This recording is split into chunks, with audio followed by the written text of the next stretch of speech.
अस्सलाम वालेकुम, कैसे हैं आप सब लोग? उम्मीद करती हूँ सब खैरियत से होंगे। मुकम्मल नावल कातिल मोहब्बत आपकी खिदमत में हाजिर है। अगर आप मेरे चैनल पर नए हैं तो काइंडली चैनल को सब्सक्राइब करके कमेंट, लाइक और शेयर ज़रूर कीजिए। तो आइए नावल की तरफ चलते हैं। नूरुल ऐन अपने सामने अपने भाई और दोस्त को देखकर पुरसकून हो गई, जबकि ईसा खान अपनी बहन का हाथ किसी दूसरे शख्स के हाथ में देखकर गुस्सा काबू नहीं कर पाया और अपने गार्ड से गन छीन ली। इससे पहले कि वो फायर करता, वफा अपने भाई के सामने हाथ जोड़ गई और रोते हुए माफी मांगी। खुदा के लिए भाई, नूरुल ऐन को छोड़ दें, इसमें इसका कोई कसूर नहीं। आप बेशक मुझे जान से मार दें, मगर इन दोनों बहन भाइयों को छोड़ दें। ईसा खान गुस्से में चिल्लाकर कहने लगा, इस शख्स का हाथ छोड़ो और यहाँ आओ मेरे पास।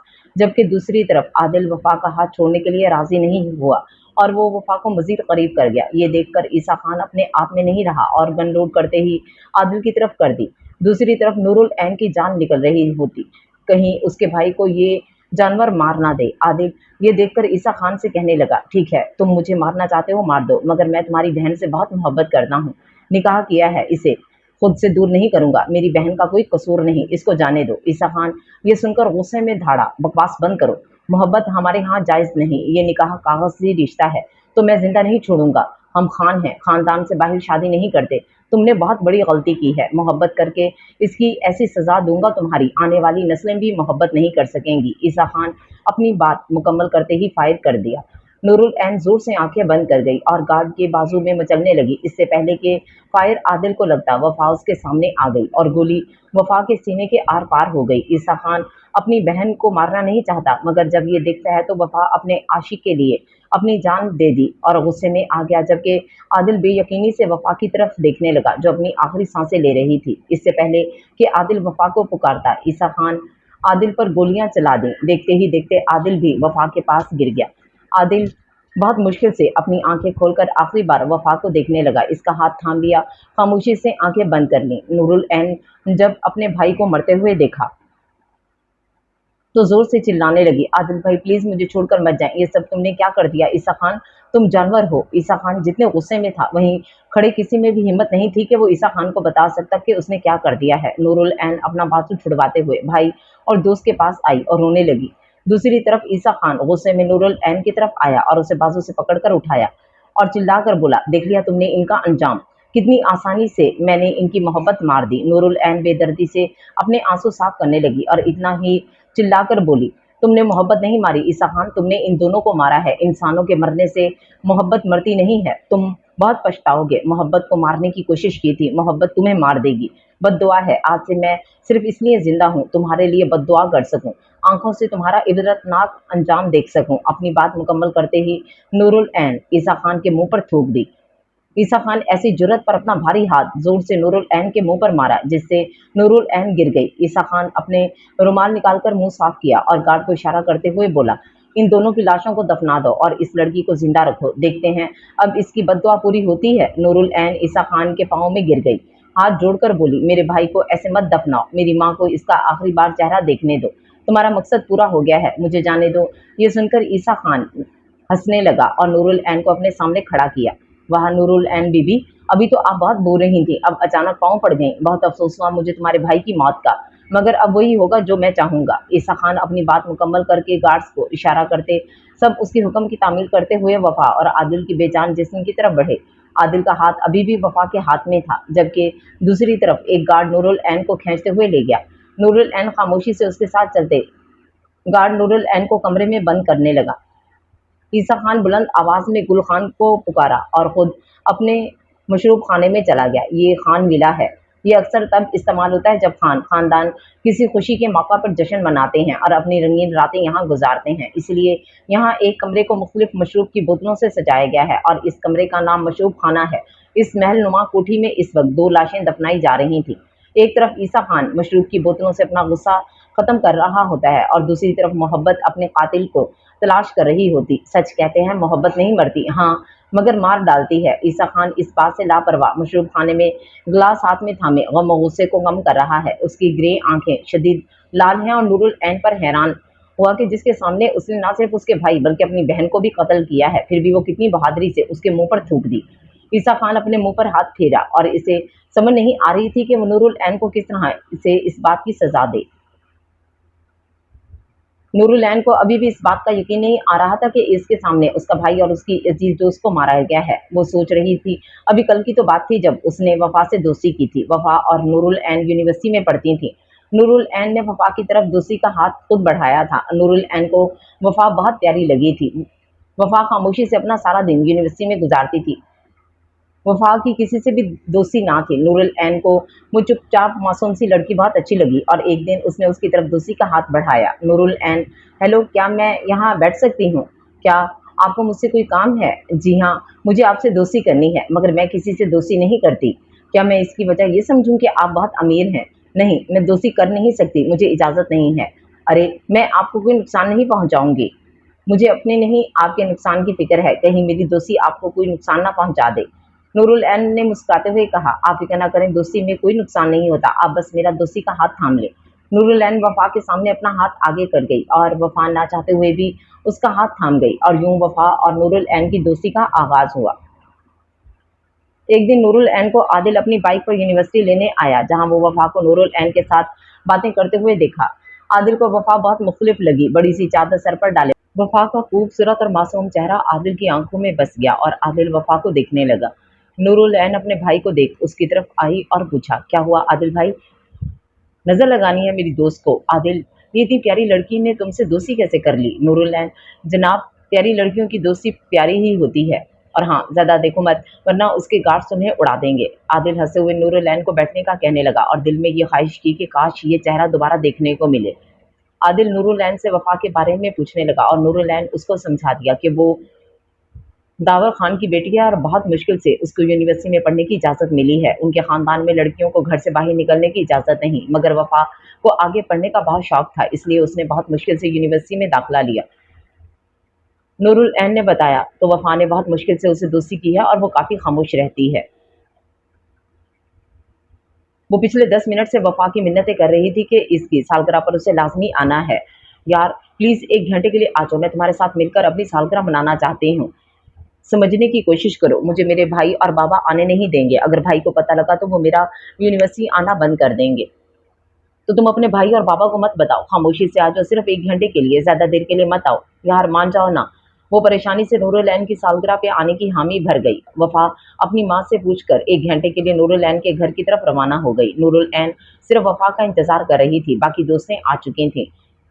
उसके साथ-साथ आदिल भी वफ़ा का इंतज़ार कर रहा था, आज फिर उसे दिखेगा। वफ़ा नूरुल ऐन के बताए गए एड्रेस पर पहुँच गई और बेल बजाई। आदिल भागकर दरवाज़ा खोलने गया। आदिल को देखकर वो घबरा गई और अपनी चादर सर से और आगे कर गई। आदिल इसकी ये घबराहट देखकर मुस्कुराने लगा। आइए वफ़ा साहिबा, आप ही का इंतज़ार कर रहा था। मेरा मतलब नूरुल ऐन आपका इंतज़ार कर रही है। वो घबराते हुए, मगर नूरुल ऐन है कहाँ और आप कौन हैं? आप परेशान मत हों, ये नूरुल ऐन का ही घर है और मैं इसका बड़ा भाई हूँ। वो अपने रूम में अपनी तमाम दोस्तों के साथ आप ही का इंतज़ार कर रही है। आप अंदर जाएँ। आप प्लीज़ नूरुल ऐन को ले आएँ, मैं इसके साथ अंदर आऊँगी। वो ये सुनकर मुस्कुराया और खामोशी से नूरुल ऐन को बुलाकर ले आया, लेकिन नज़रें मुसलसल उसी पर टिकी थीं और वफ़ा उसकी नज़रों से घबरा रही थी। जल्दी से वो नूरुल ऐन के साथ उसके रूम में चली गई। वफ़ा को नूरुल ऐन की पूरी फैमिली बहुत अच्छी लगी। उसकी फैमिली में उसका एक बड़ा भाई आदिल और एक छोटा भाई आकिब हैं। नूरुल ऐन अपने माँ-बाप की इकलौती बेटी। वफ़ा नूरुल ऐन की माँ से मिलकर बहुत खुश हुई। पहली दफ़ा वफ़ा को मालूम हुआ कि फैमिली ऐसी होती है, वरना वफ़ा के घर में उसका एक भाई ईसा खान, उसका बाप दावर खान और उसकी माँ गुलजहाँ होते हैं, मगर ये तीनों अफ़राद आपस में एक-दूसरे से बहुत कम बात करते। महीनों में एक बार मिलकर खाना खा लेते, मगर नूरुल ऐन के घर वाले आपस में एक दूसरे से बहुत मोहब्बत करते। वफ़ा नूरुल ऐन को देखकर बोली, बहुत खुशनसीब हो, तुम्हारी फैमिली बहुत अच्छी है। नूरुल ऐन ये सुनकर अपनी माँ के गले लग गई। नूरुल ऐन वफ़ा को दरवाजे तक छोड़ने जा रही थी कि आदिल पीछे से नूरुल ऐन को बुलाया और कहा, कैसी बहन हो तुम? अम्मी अबू और आकिब से मिलवा दिया, क्या मैं तुम्हारा भाई नहीं? तुम अपनी दोस्त से मुझे नहीं मिलवाओगी? आप खुद ही मिल चुके हैं और अपना तारुफ भी करवा चुके हैं, अगर फिर भी मैं बता देती हूँ। नूरुल ऐन वफ़ा की तरफ देखा और कहा, इनसे मिलिए, वफ़ा मेरे बड़े भाई आदिल, जो कि इंजीनियर हैं और बहुत अच्छी जगह जॉब कर रहे हैं। ये सुनकर आदिल वफ़ा को देखने लगा और झुककर सलाम किया। वालेकुम अस्सलाम आदिल भाई। नूरुल ऐन भाई का लफ्ज़ सुनकर हंसने लगी और आदिल खांसने लगा। आदिल वफ़ा से नाराज़गी से कहने लगा, मैं सिर्फ़ अपनी बहन का भाई हूँ, मेरी एक ही बहन है, इसलिए आप मुझे भाई मत बोलें, मैं सिर्फ़ आदिल हूँ आपके लिए। ये सुनकर वो घबरा गई और जल्दी-जल्दी नूरुल ऐन को अल्लाह हाफ़िज़ कहती अपनी गाड़ी में बैठ गई। आदिल नूरुल ऐन से कहने लगा, यार बहना, मुझे तुम्हारी दोस्त बहुत अच्छी लगी। जब मैंने इसे पहली बार देखा तब से ये मेरे दिमाग में बैठ गई है और आज तो लगता है दिल में भी आ गई। क्या तुम मेरी इससे दोस्ती करवाओगी? ये सुनकर नूरुल ऐन हंसी और बोली, आदिल मेरे भाई, वफा कोई आम लड़की नहीं, दोस्ती तो दूर की बात, आप इससे बात भी नहीं कर सकते, इसलिए आप भूल जाएं और चुप करके अंदर चलें और मेरा गिफ्ट दें। आदिल संजीदगी से कहने लगा, प्लीज, मैं बहुत संजीदा हूँ और सच कह रहा हूँ, मुझे वफा से बात करनी है। तुम कुछ भी करके मेरी उससे एक बार बात करवा दो। मैं खुद पहले वफा से बात करूंगी, अगर वो मान गई तो फिर आपसे बात करवा दूंगी। अब खुश? हाँ, अब मैं तो तुम्हारा गिफ्ट देता हूँ। उसने जब वफा को बताया तो आदिल उसे दोस्ती करना चाहता है तो वफा नूरुलैन के आगे हाथ जोड़ गई, सख्ती से मना कर दिया और उसको बताया कि अगर ये बात उसके भाई या बाबा को पता लग गई तो वो उसकी जान ले लेंगे। नूरुलैन को वफा की बातें अजीब लगी, मगर वो वफा को यकीन दिलाती कि अपने भाई को मना कर देगी। जब नूरुलैन ने ये सब आदिल को बताया तो आदिल नूरुलैन से कहने लगा, नूर, तुम्हें बात ही करने ही नहीं आती। खुद वफा से बात करना चाहता हूँ और उसे यकीन दिलाना चाहता हूँ कि मैं उसके साथ टाइम पास करने के लिए दोस्ती नहीं कर रहा। तुम बस मुझे इसका नंबर दे दो। अगर वो मुझे भी मना कर देगी तो फिर मैं इससे बात नहीं करूंगा। सिर्फ एक बार मुझे बात करने दो। नूरुलैन को सोचकर अपने भाई को वफा का नंबर दे दी। आदिल उस दुआ के साथ वफा को कॉल मिलाई कि वफा उसकी बात का यकीन कर ले और उसे दोस्ती कर ले। वो मोबाइल देख रही थी तो इसमें कोई अननोन नंबर देख परेशान हो गई और फिर कुछ सोचकर फोन उठा लिया, मगर आगे से कुछ बोला नहीं। अस्सलाम वालेकुम वफा, मैं आपका आदिल बात कर रहा हूँ, नूरुलैन का भाई। ये सुनकर वफा को हैरत हुई और वो पूछने लगी, आपने मुझे फ़ोन क्यों किया? मैंने नूरुलैन को बता दिया था कि मुझे आपसे बात नहीं करनी। ये सुनकर आदिल जल्दी से बोला, प्लीज़ फ़ोन बंद मत कर कीजिएगा, मेरी बात सुन लें एक बार। वो जब फ़ोन बंद करने लगी तो आदिल की मिन्नत भरे लहजे को सुनकर दोबारा कान से लगा गई। जी बोले, मैं सुन रही हूँ, मगर जल्दी बोलिएगा। बात यह है वफा साहबा, मैंने जब से आपको देखा है मेरे दिल और दिमाग में आपकी तस्वीर चिपक गई है। मुझे समझ नहीं आता मैं कैसे आपको बताऊं और यकीन दिलाऊं कि मुझे आपसे मोहब्बत हो गई है। मैं आपसे शादी करना चाहता हूँ, इसलिए आप मुझसे भागिए मत। अब मैं चाहकर भी आपसे दूर नहीं रह सकता। मैंने बहुत कोशिश की कि आपको ना सोचूं, मगर आप बिना इजाज़त के मेरी सोचों पर कब्जा कर चुके हैं। इसलिए खुदा के लिए इतनी अनजान मत बने और मेरा प्रपोज़ल कबूल कर लें। मैं आपको यकीन दिलाता हूँ, मैं हमेशा खुश रखूँगा आपको। दूसरी तरफ वफ़ा ये सुनकर घबरा गई। उसे कुछ बोला ही नहीं गया। उसकी खामोशी महसूस करके आदिल ने उससे पूछा, प्लीज़ वफ़ा कुछ बोलो, मुझे गलत मत समझना, मेरी नीयत बहुत साफ़ है। आदिल, आपने मुझे सुनने को कहा था, मैंने आपकी बात सुन ली और मेरे पास इस बात का कोई जवाब नहीं, इसलिए अब मैं फ़ोन रख रही हूँ, इस उम्मीद के साथ कि आप दोबारा मुझे फ़ोन नहीं करेंगे। इससे पहले कि आदिल कुछ बोलता, वो फ़ोन बंद कर गई और रोने लगी। उसका दिल गवाही दे रहा था कि आदिल का जज़्बा सच्चा है, मगर दिमाग को समझा रहा है कि उसका अंजाम अच्छा नहीं होगा। इसलिए वो अपने दिल पर जबर कर गई और खामोशी से लेट गई। सच तो ये होता है, क्या उसको नूरुल ऐन उसका भाई आदिल बहुत अच्छा लगा, मगर इससे मालूम है कि हर अच्छी लगने वाली चीज़ ज़रूरी नहीं उसके नसीब में भी हो। इसलिए वो दिल को सख्ती से मना कर गई। दूसरी तरफ आदिल वफा से इस बात की उम्मीद नहीं कर रहा था और उसका ये जवाब सुनकर बहुत दुखी हुआ। नूरुलैन अपने भाई को परेशान देखकर उससे पूछने लगी। आदिल उसको सारी बात बता दी और नूरुलैन आदिल को समझाने लगी वफा को भूल जाए, मगर आदिल नूरुलैन को बताया कि अब उसके बस में ये नहीं। बहुत से दिन यूं ही गुजर गए। उसके बाद आदिल वफा को फ़ोन नहीं की। उसके बावजूद वफा को रोज़ाना याद करता। बहुत बार वफा को कॉल मिलाते मिलाते बंद कर दी और कभी मैसेज करते हुए रह जाता। आदिल को समझ नहीं आ रहा था कि आखिर ऐसा क्या हो गया जो वफा को भुला नहीं पा रहा। तंग आकर वो एक दिन नूरुल ऐन को लेने गया और वहाँ वफा को भी ढूंढने लगा। जब उसे वफा नूरुल ऐन के साथ नजर आई तो बेचैनी के साथ वफा की तरफ बढ़ा। वो आदिल को अपने पास आते देख घबरा गई और फिर अपने गार्ड्स को देखा जो कि उसकी तरफ मुतवज्जो नहीं थे। वफा वापस जाने लगी तो आदिल फौरन वफा को पुकारा, प्लीज़ थोड़ी देर ठहर जाओ, मैंने बहुत कोशिश की कि मैं आपको बुला दूँ। आप भी जानती हैं मैंने उस दिन के बाद से कोई बात नहीं की, उसके बावजूद मैं वहीं खड़ा हूँ, वापस नहीं पलट सका। आदिल की बात सुनकर नूरुल ऐन को देखने लगी और परेशान हो गई। नूरुल ऐन वफा को देखकर मुस्कुराई और उसका हाथ थाम लिया और कहने लगी, वफा, मैं अपने भाई को जानती हूँ, ये एक बहुत मुखलिस इंसान है। मैं आज से पहले इन्हें इतना बेबस नहीं देखा। एक बार इनकी बात का एतबार कर लो। ये सुनकर वफा आदिल की तरफ देखने लगी। दिल भी वफा की तरफ देख रहा था।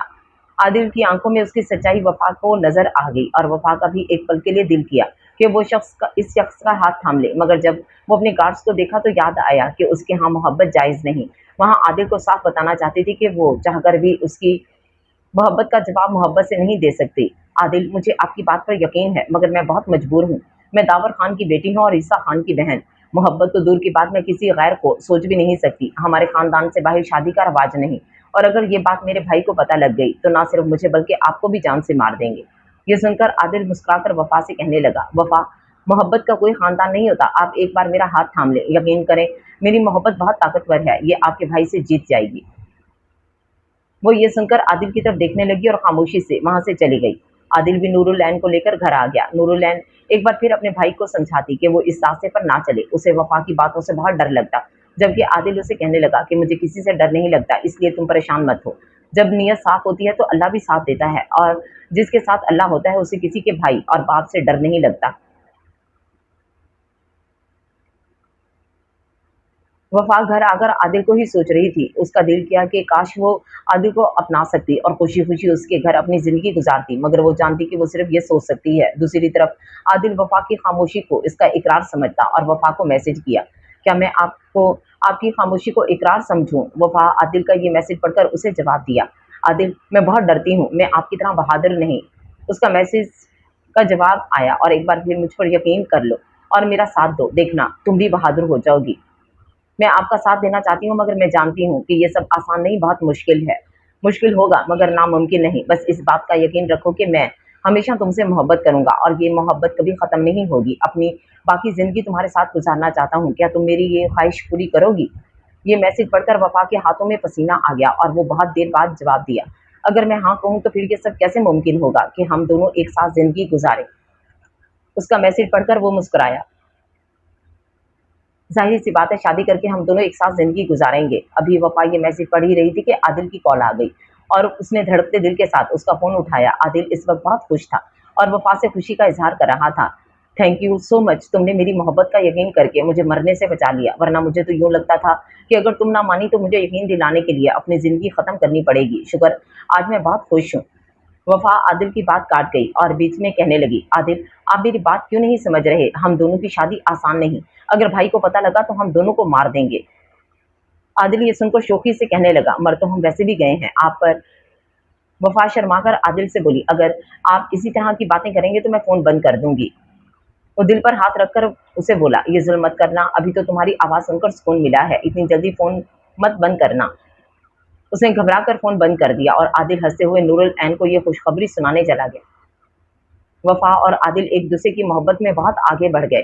कभी-कभार की मुलाकात और फ़ोन पर रोज़ाना बातचीत इनकी मोहब्बत को इश्क में बदल गई। आदिल हर बात नूरुल ऐन को बताता। नूरुल ऐन भी खुश होती कि वफ़ा जैसी प्यारी लड़की उसकी भाभी बनेगी। जब आदिल वफ़ा को बोलता है कि वो उसके घर रिश्ता भेजना चाहता है तो वफ़ा उसको मना कर देती, मगर आदिल के इसरार पर वो अपनी माँ से बात करती। वफ़ा की माँ ये सुनते ही अपनी मासूम बेटी को समझाती है कि मोहब्बत करना इस ख़ानदान में नामुमकिन है। इस मोहब्बत को यहीं ख़त्म कर दो।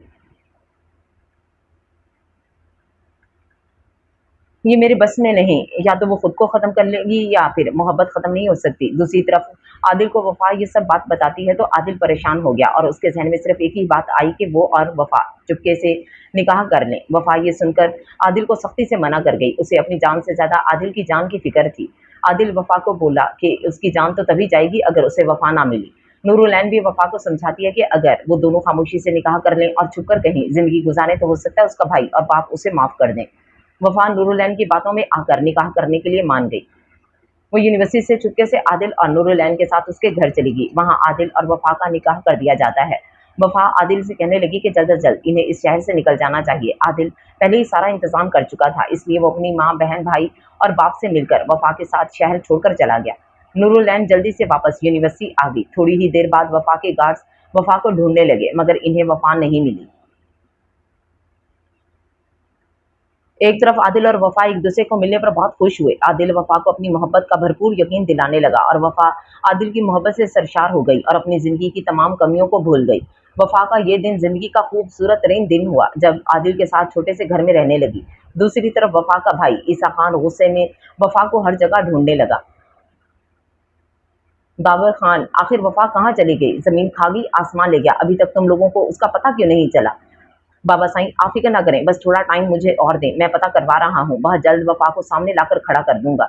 ये कहते ही ईसा खान वफ़ा के गार्ड की तरफ गया और उससे पूछा तो उसका गार्ड ईसा खान को बताता है कि वफ़ा की एक ही दोस्त है नूरुल ऐन। ये भी बताया नूरुल ऐन के घर वफ़ा को लेकर गया था। साथ में ये भी बताया नूरुल ऐन का भाई भी घर से 2 दिन से गायब है। ये सुनते ही ईसा खान गुस्से में गार्ड को पकड़ते नूरुल ऐन के घर ले जाने का कहने लगा और नूरुल ऐन को खबर भी नहीं होती कि जिंदगी में इतना बड़ा तूफान आने वाला है। जब नूरुल ऐन अपनी माँ के साथ बिस्तर पर सोने के लिए आई तो उसकी माँ नूरुल ऐन से कहने लगी कि मुझे आदिल की बहुत याद आ रही है। ये सुनते ही नूरुल ऐन खुद भी दुखी हो गई। अपनी माँ को समझाया बस कुछ महीनों की बात है, फिर सब ठीक हो जाएगा। आप ये देखें भाई कितना खुश हैं और इनके लिए दुआ करें। अभी नूरुल ऐन बात खत्म भी नहीं कर पाई थी कि बाहर से दरवाजा बजने की आवाज आने लगी। नूरुल ऐन और उसकी माँ डर कर उठ गए। आकिब और उसके वालिद घबराकर दरवाजा खोलने के लिए गए। दरवाजा खोलते ही 5 आदमी घर के अंदर दाखिल हुए और आकिब का गिरेबान पकड़ लिया। आकिब ये देखकर डर गया। नूरुल ऐन ये देखकर भागती हुई अपने भाई के पास आई कि अचानक ईसा खान नूरुल ऐन की तरफ आया और उसे पकड़ लिया और गुस्से में धाड़ा, तो तुम हो नूरुल ऐन, मुझे बताओ मेरी बहन वफा कहाँ है, वरना मैं तुम सबको यहीं खत्म कर दूंगा। नूरुल ऐन अपने सामने ईसा खान को देखा तो हकीकतन डर गई। आज उसे समझाया कि वफा इतना डरती क्यों थी। ईसा खान की आवाज़ अजीब सा गरूर होता है और उसकी आंखों में वहशत थी जिससे देखकर नूरुल ऐन सांस लेना ही भूल गई। नूरुल ऐन की खामोशी से ईसा खान दोबारा नूरुल ऐन को झंझोड़ गया और बोला, मैं दोबारा नहीं पूछूंगा, मुझे बताओ मेरी बहन कहाँ है। वो बमुश्किल बोली, मुझे नहीं पता, मैं तो खुद वफा को ढूंढ रही थी, मैं समझी वो बीमार है इसलिए यूनिवर्सिटी नहीं आ रही। ये सुनकर ईसा खान उसके मुंह पर थप्पड़ मारी। इससे पहले कि वो जमीन पर गिरती ईसा खान उसे दोबारा पकड़ ली। दूसरी तरफ नूरुल ऐन के माँ बाप और ईसा खान की मिन्नतें करते कि इन्हें कुछ नहीं पता और इनकी बेटी को छोड़ दो। गार्ड ने बंदूकें इन तीनों के सरों पर तान रखी थीं। नूरुल ऐन फिर चिल्लाकर बोली, मैंने आपको बताया ना, मैं नहीं जानती कि आपकी बहन कहाँ है। आप हम लोगों को तंग मत करें वरना मैं पुलिस बुला लूंगी। ये सुनकर ईसा खान अजीब तरह से हंसा। नूरुल ऐन को अपने करीब करके उसके चेहरे पर बंदूक रखते बोला, अच्छा तो तुम पुलिस को बुलाओगी, तुम्हें लगता है पुलिस मेरा कुछ बिगाड़ सकती है। मैं तुम्हें 10 सेकंड दे रहा हूँ, मुझे शराफत से बता दो कि तुम्हारा भाई और मेरी बहन कहाँ है, वरना तुम सोच भी नहीं सकती कि मैं क्या कर सकता हूँ। ये सुनकर नूरुल ऐन की माँ रोते हुए ईसा खान के पास गई और बोली, खुदारा मेरी बेटी को छोड़ दो, मेरा बेटा तो मुल्क से बाहर गया हुआ है, वो तो तुम्हारी बहन को जानता भी नहीं। ईसा खान गुस्से से नूरुल ऐन की माँ की तरफ आया और बोला, ठीक है, मैं उसकी बहन को लेकर जा रहा हूँ, अगर उसे अपनी बहन चाहिए तो मेरी बहन को लेकर इस एड्रेस पर आ जाए। मैं 3 दिन का वक्त दे रहा हूँ, वो जिस भी मुल्क में गया है उसे कहो वापस आ जाए, इसी में उसकी बेहतरी है और आप सबकी भी। ये कहकर वो नूरुल ऐन की तरफ बढ़ा जबकि नूरुल ऐन डर कर अपने रूम की तरफ भागी। इससे पहले कि वो भागती ईसा खान उसको उठाकर गाड़ी में फेंक चुका था। फौरन ही गार्ड तीनों को छोड़कर ईसा खान के पीछे गए, गाड़ी भगा ले गए। पीछे से नूरुल ऐन के माँ बाप जोर जोर से चीखते। ऐसा ऐसा पूरा मोहल्ला ये मंजर देखता मगर कोई कुछ नहीं कह पाता। ईसा खान नूरुल ऐन को तहखाने में ले गया और गुस्से में बोला, ये फोन पकड़ो और अपने भाई को कहोगी कि अगर उसे तुम्हारी इज्जत और जान प्यारी है तो आकर तुम्हें ले जाए। अगर इसमें इतनी सी भी हिम्मत है तो मेरे सामने आए, वरना तुम अच्छे से जानती हो आगे क्या होगा। नूरुल ऐन ये सुनकर ईसा खान के पांव पड़ गई और उसे बोला, खुदा के लिए मेरे भाई और अपनी बहन को माफ कर दो और इन दोनों को अपनी जिंदगी जीने दो, एक दूसरे से बहुत मोहब्बत करते हैं। इससे पहले कि नूरुल ऐन अपनी बात मुकम्मल करती, ईसा खान गुस्से में नूरुल ऐन के बाल पकड़कर उसे उठाकर अपने सामने किया और बोला, मोहब्बत, इतनी हिम्मत है तुम्हारे भाई ईसा खान की बहन से मोहब्बत करे और इसे भगा ले जाए। तुम नहीं जानती कि तुम लोगों ने बहुत बड़ी गलती कर दी है। मैं तुम्हें आखिरी बात बता रहा हूँ, अपने भाई को बोलो यहाँ आ जाए, वरना मैं दोबारा बोलता नहीं हूँ, अमल करता हूँ। ईसा खान अपनी गन को नूरुल ऐन की गर्दन पर रखे और अपनी आंखों से इस बात का यकीन दिलाया कि वो कुछ भी कर सकता है। नूरुल ऐन डरते हुए अपने भाई को फोन करती और उसे ये सब बता दिया। दूसरी तरफ आदिल को इस बात का यकीन ही नहीं आता कि उसकी वजह से उसकी बहन मुसीबत में है, मगर वो वफा को भी खोना नहीं चाहता। मगर वफा जानती है कि अगर आदिल और वो वापस ना गए तो ईसा खान नूरुल ऐन को बेदर्दी से मार देगा। ये सोचकर आदिल और वफा ईसा खान के बताए हुए एड्रेस पर जाने के लिए निकल गए, बल्कि यूं कहें कि मौत को अपने पास बुला लिया। खान विला जितना खूबसूरत ऊपर से बना हुआ है उतना ही खौफनाक उसका तहखाना है, जहां ना रोशनी जाती है ना ही हवा। एक बंद कमरे में नूरुल ऐन अपनी बर्बादी पर सिसक रही। रोते रोते उसकी आंखें खुश्क हो गईं। वो युवक सामने दीवार पर नजरें जमाए बैठी, अपने माँ बाप और भाई के गम में निढाल। उसके सोचने की सलाहियत खत्म हो गई। इसे कुछ महसूस नहीं हो रहा, ना डर ना खौफ। ईसा खान गुस्से से दरवाजा खोला और नूरुल ऐन को अपने सामने खड़ा किया। वो बेदिमागी से ईसा खान को देखते रह गई। ईसा खान उसके चेहरे के पास आकर जोर से बोला, तुमने देखा था मैंने तुम्हारे भाई और अपनी बहन को तुम्हारे सामने मार दिया, फिर तुम्हारी हिम्मत कैसे हुई मुझ पर थूकने की? तुम्हें डर नहीं लगता? मैं तुम्हें भी मार सकता हूँ। नूरुल ऐन खामोशी से ईसा खान की बात सुनती मगर कोई जवाब नहीं दिया। ईसा खान को उसकी यह खामोशी और गुस्सा दिला गई और वो नूरुल ऐन के बाल खींचकर खुद के करीब किया और गुर्राते हुए बोला, तुम जानती हो तुम्हारे इस थूकने की मैं तुम्हें क्या सजा दे सकता हूँ? तुम सोच भी नहीं सकती। ये सुनकर नूरुल ऐन एक बार फिर ईसा खान के मुंह पर थूक गई और चिल्लाई, और क्या नुकसान करोगे तुम मेरा, सब कुछ छीन लिया, मार दोगे तो लो मार दो। ईसा खान अपना मुंह अपने हाथ से साफ करते और मुस्कुराया। उफ, तुम्हें लगता है मैं तुम्हें इतनी आसान मौत दूंगा? पहले मैंने सोचा था कि मेरा मकसद पूरा हो गया, मैं तुम्हें छोड़ दूंगा, मगर तुम्हारी इस गलती की वजह से तुम अब बहुत पछताओगी। ये कहते ही ईसा खान नूरुल ऐन को वहां मौजूद एक छोटी सी चारपाई पर उठाकर फेंक दिया। नूरुल ऐन इस सब के लिए तैयार नहीं थी और चारपाई पर गिर गई। इससे पहले कि नूरुल ऐन चारपाई से उठती, ईसा खान उसके ऊपर झुक गया और उसके दोनों हाथ अपने एक हाथ से काबू में कर गया। नूरुलैन बेबस हो गई और गुस्से से ईसा खान को देखने लगी और कहने लगी, तुम्हें मुझे फिरौन लग रहे हो। ईसा खान इसकी ये बात सुनकर जोर से हंसने लगा और कहने लगा, क्या हुआ? अभी तो मैंने सिर्फ तुम्हारे हाथ पकड़े हैं और तुमने मुझे फिरौन कह दिया। जब मैं आगे और बहुत कुछ करूंगा तब मैं तुम्हें क्या लगूंगा? ये सुनकर नूरुलैन अपना चेहरा दूसरी तरफ कर गई, जबकि ईसा खान उसकी लंबी गर्दन पर झुक गया। गौर से देखा, नूरुलैन की गर्दन पर दो छोटे छोटे खूबसूरत तिल थे, जिनको ईसा खान दिलचस्पी से देखने लगा और नूरुलैन का चेहरा अपनी तरफ किया और उसकी आंखों में देखकर कहा, वाह, मैंने तो अब गौर किया तुम पर, तुम तो खूबसूरत हो और तुम्हारे ये तिल दो सितारे लग रहे हैं। तुम्हें पता है, मैंने कभी किसी भी लड़की का जिस्म जबरदस्ती इस्तेमाल नहीं किया, मगर तुमने मुझे मजबूर कर दिया। मैं अपनी आदत के खिलाफ जाकर ये सब करूं। नूरुलैन खामोशी से ईसा खान का चेहरा देखने लगी और आंखें बंद कर गई। ईसा खान हैरान हुआ, नूरुलैन का चेहरा देखा। नूरुलैन का चेहरा एक आम सा चेहरा नहीं था। खूबसूरत आंखें, खूबसूरत नाक, खूबसूरत होंठ और साफ चेहरा, मगर उसकी गर्दन पर वो दो तिल बहुत खास होते हैं। ईसा खान खामोशी से नूरुल ऐन को इन तिलों पर अपने लब रख गया और उसकी इस हरकत पर कहीं दूर खड़ी मोहब्बत ईसा खान पर मुस्कुराई, जबकि नूरुल ऐन, जो बेदमागी से आंखें बंद करके लेटी थी, एकदम उठ गई। नूरुल ऐन को एहसास हुआ कि अभी इसके पास खोने के लिए उसकी इज्जत महफूज है। ईसा खान की पकड़ भी ढीली हुई और नूरुलैन उससे दूर हो गई। नफरत भरी नजरों से ईसा खान को देखने लगी और खुद को अपने दुपट्टे से छुपा लिया। ईसा खान नूरुलैन को देखने लगा और उठकर बाहर चला गया। ईसा खान में तमाम बुराइयां थी, मगर उसने कभी किसी लड़की के साथ जबरदस्ती नहीं की थी। ईसा खान का मानना था कि जब उसके पास वो सब कुछ है जिसकी वजह से एक खूबसूरत लड़की उसके पास खुद चलकर आती है, तो वो जबरदस्ती क्यों करे? कुछ लड़कियां ईसा खान की खूबसूरती और वजाहत की वजह से उसकी कुर्बत हासिल करती हैं, जबकि कुछ पैसों की खातिर अपनी इज्जत ईसा खान के हवाले कर देती हैं। ईसा खान यही सोचकर इन लड़कियों को पैसे दे देता है कि जब उन्होंने अपनी इज्जत बेच दी है तो क्यों ना वो कुछ कमा भी लें, मगर उसके अलावा वो कभी भी किसी भी लड़की की तरफ खुद से नहीं बढ़ा। यही सोचकर वो नूरुलैन के कमरे से निकल गया और दूसरी तरफ नूरुलैन अपनी किस्मत पर आंसू बहाने लगी। जब ईसा खान अपनी कोठी पहुंचता है तो दावर खान उसी के इंतजार में होते और उससे पूछने लगे, क्या ये सच है, ये तुम अपनी बहन को भी मार दिया? बोलो। ईसा खान अपने बाप को जवाब दिया, जी पापा, मैंने इन दोनों को मार दिया और मोहब्बत खत्म कर दी। ये सुनकर दावर खान गुस्से में ईसा खान के गिरबान से पकड़ गए और कहने लगे, तुमने अपनी बहन को क्यों मारा? तुम्हें उसे जिंदा यहाँ लाना चाहिए था। बाबा, वो मेरे सामने अपने इश्क की जान बचाने आ गई थी और बेशर्मों की तरह उसका हाथ थामे खड़ी थी। मेरी गैरत ने गवारा नहीं किया और मैंने दोनों को मार दिया। ये सुनकर गुलजहां जोर से रोने लगी और ईसा खान के सीने पर हाथ मारने लगी। तुम्हें जरा रहम ना आया दो जवान लोगों को मारते हुए? एक तो तुम्हारी सगी बहन थी। तुम इतने संगदिल कैसे हो गए ईसा खान? बस अब आप मेरे सामने रोए मत इस बेशरम के लिए, बल्कि आप भी इसके साथ शामिल होंगी। सजा भुगतें अपनी बेटी की जुदाई की, मैंने इसको दफना दिया है। ये सुनकर गुलजहां अपना सीना पीटने लगी और कहने लगी, ईसा खान तुम खुद क्यों खुदा बन गए? खुदा से डरो। ये सुनकर ईसा खान ने जवाब दिया, मैं खुदा नहीं बन बल्कि खुदा की दी हुई ताकत को इस्तेमाल किया है। ये कहकर ईसा खान अपने रूम में चला गया। दावर खान को जब ये मालूम हुआ कि आदिल की बहन ईसा खान के पास है तो वो ईसा खान के कमरे में गए और पूछा, तुमने उस आदिल की बहन को अपने पास क्यों रखा है? उसका किस्सा खत्म करो। उसके माँ बाप बहुत शर्म रहे हैं और ऊपर से मीडिया वालों ने दिमाग खाया हुआ है। वो उठकर बैठा और अपने बाप को जवाब दिया, बाबा आप उस लड़की की फिक्र छोड़ दें, उसे मैं देख लूंगा, आप बस मीडिया वालों को चुप करवाएं।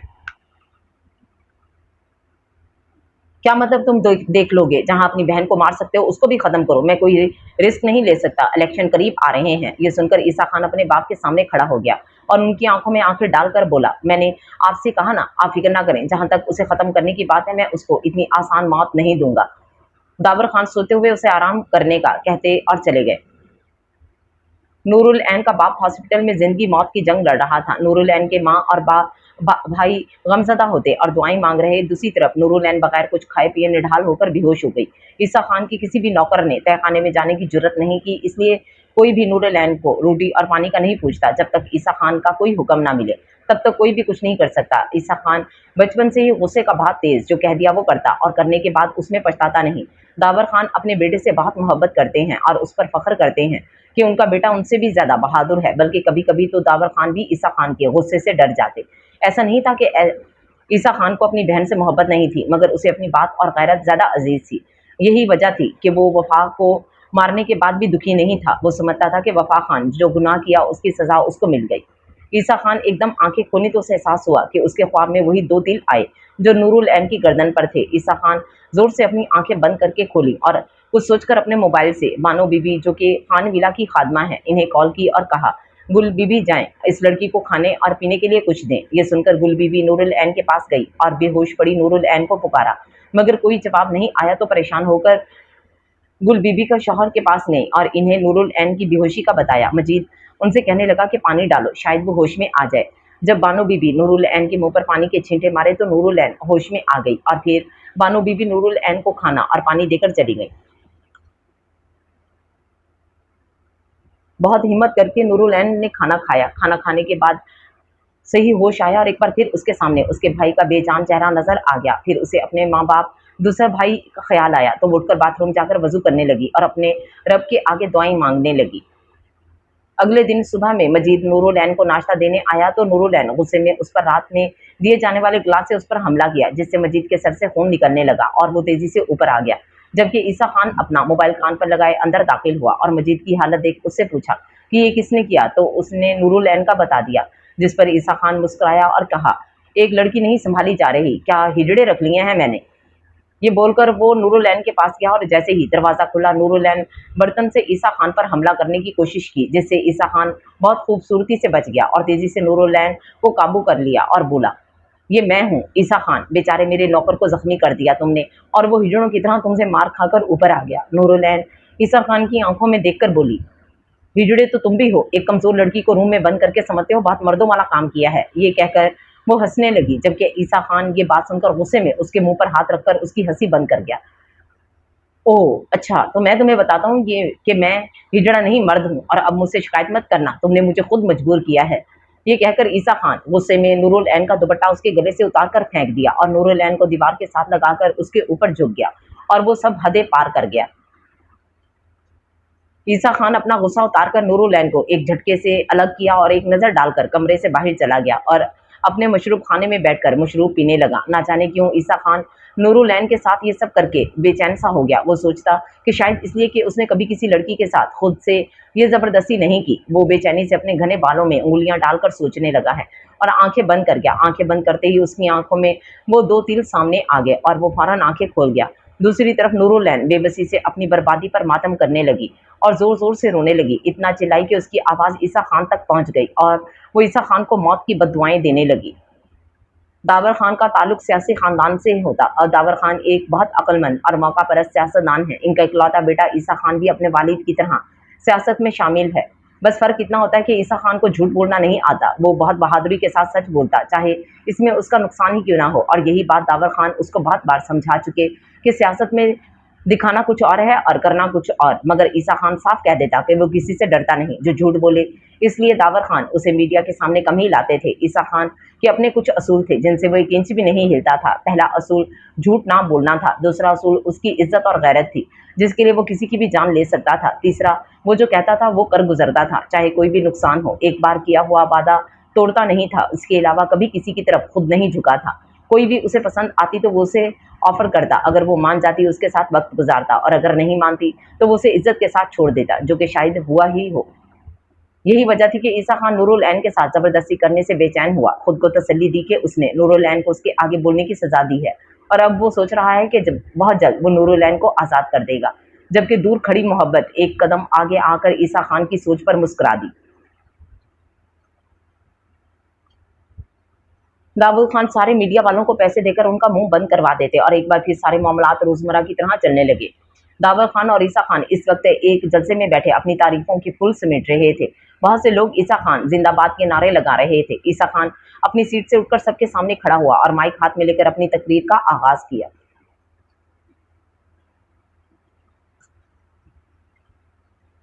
हमेशा की तरह पर्चे पर लिखी हुई तकरीर एक रीडिंग की तरह पढ़ना शुरू कर दिया। वो अपनी मजबूत आवाज में बोला, मेरे भाई और बुजुर्गों, आपको ईसा खान सलाम पेश करता है। इस मुल्क और आप लोगों को तरक्की करने से कोई नहीं रोक सकता। आज मैं वादा करता हूँ कि यहाँ पर लड़कियों की तालीम के लिए न सिर्फ कॉलेज बनवाऊंगा, बल्कि इनको आज आने जाने के लिए मुफ्त सवारी भी फराहम करूंगा। आपकी बेटियों की इज्जत मुझे अपनी इज्जत की तरह प्यारी है। जो आजकल हो रहा है, जिससे एक लड़की अपने घर से निकलते हुए डरती है, वो कल नहीं होगा। ये बोलते ही ईसा खान को नूरुलैन का चेहरा याद आया। वो खामोश हो गया। आगे की तकरीर में भी इसी तरह लिखा कि लड़कियों की इज्जत की हिफाजत और बहुत कुछ, मगर ईसा खान खामोशी से वो पर्चा अपने हाथ में मोड़कर फेंक गया।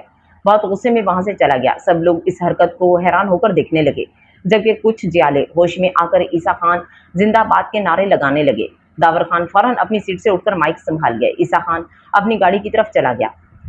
ईसा खान जलसे से सीधा नूरुलैन के पास आया। नूरुलैन इस वक्त जयनमाज पर बैठी, आंखें बंद किए दुआ कर रही, और वो दुआ में इतनी मगन थी कि उसे किसी की मौजूदगी का एहसास नहीं था।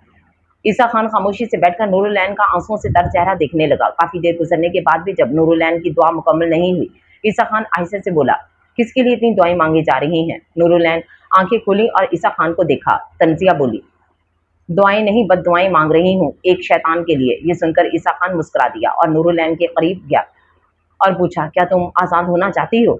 क्यों? तुम डर गए बद्दुआओं से? मैं किसी से नहीं डरता, तुमसे जो पूछा उसका जवाब दो। हाँ, मैं आज़ाद होना चाहती हूँ। तो ठीक है, तुम्हें उसकी कीमत अदा करना होगी। आज रात तैयार रहना, ऊपर जश्न होगा। तुम वहाँ बाकी लड़कियों की तरह रक्स करना और मेरे आए हुए मेहमानों को खुश करना। अगर वो खुश हो गए तो तुम आज़ाद हो। ये ईसा खान का तुमसे वादा है। ये सुनकर नूरुलैन डर कर ईसा खान को देखा और सोच में पड़ गई। ईसा खान खामोशी से उसके जवाब का इंतजार करने लगा। सोच लेता कि अगर नूरुलैन अपनी इज्जत के बदले आज़ादी चाहेगी तो वो उसे आज़ाद कर देगा, और इस तरह ईसा खान अपने दिल का बोझ भी हल्का कर लेगा, क्योंकि अगर नूरुलैन हाँ करती तो उसका मतलब उसे अपनी इज्जत से ज़्यादा आज़ादी मंजूर है, और यही बात ईसा खान के दिल का बोझ कम कर देती। दूसरी तरफ नूरुलैन सोच में पड़ गई। वो सोचती कि इसकी इज्जत वैसे भी दागदार हो चुकी है, तो क्यों ना वो उसके बदले आज़ाद हो जाए। उसके बाद वो ईसा खान से बदला लेगी। थोड़ी देर बाद नूरुलैन फैसलाकुन अंदाज में बोली, ठीक है, मुझे मंजूर है, मैं आज़ाद होना चाहती हूँ। इसके लिए चाहे कोई भी कीमत अदा करनी हो। ईसा खान ये सुनकर मायूस हुआ। वो समझता कि शायद नूरुलैन उसके मुंह पर दोबारा थूक देगी, मगर ऐसा नहीं हुआ। ठीक है, तो आज रात तैयार रहना, मैं कपड़े भिजवा दूंगा और एक तैयार करने वाली औरत को भी। फिर सुबह होते ही मैं तुम्हें तुम्हारे घर भेज दूंगा। उसके बाद तुम्हारा और मेरा कोई वास्ता नहीं। ये सुनकर नूरुलैन अजीब सी नजरों से ईसा खान को देखा। एक पल को ईसा खान का दिल किया कि नूरुलैन का दुपट्टा खोलकर वो दो सितारे देखे जो अक्सर आंखें बंद कर लेने पर उसके सामने आ जाते हैं। बेअख्तियार ही ईसा खान नूरुलैन की तरफ हाथ बढ़ाकर उसका दुपट्टा खोल दिया, और नूरुलैन फौरन अपना दुपट्टा थाम लिया और बोली, प्लीज, इस वक्त मैं वजू में हूँ और जाय नमाज पर बैठी हूँ, किसी का एहतराम कर लें थोड़ा। एहतराम किस बात का? अभी तुमने इस हालत में अपनी इज्जत के बदले आज़ादी को चुना है, अब ये ड्रामा क्यों कर रही हो? नूरुलैन सुनकर खामोश हो गई और अपना दुपट्टा छोड़ दिया। ईसा खान उसका दुपट्टा थोड़ा सा हटाकर उसके वो तिल देखा और इन्हें अपनी उंगलियों से छुआ। नूरुलैन को अजीब घिन आई और वो ईसा खान का हाथ झटक देती है। ईसा खान बेखुदी में उसकी आंखों में देखता है और बोला, मेरा हाथ आइंदा इस तरह मत झटकना। ये कहकर ईसा खान तेजी से कमरे से निकल गया। खान विला में इस वक्त रंगीन महफिल सजी। ईसा खान अपनी भरपूर वजाहत के साथ एक बहुत बड़े सोफे पर टांग रखकर बैठा। उसके एक हाथ में मशरूब का गिलास। कब से नूरुलैन का इंतजार कर रहा था।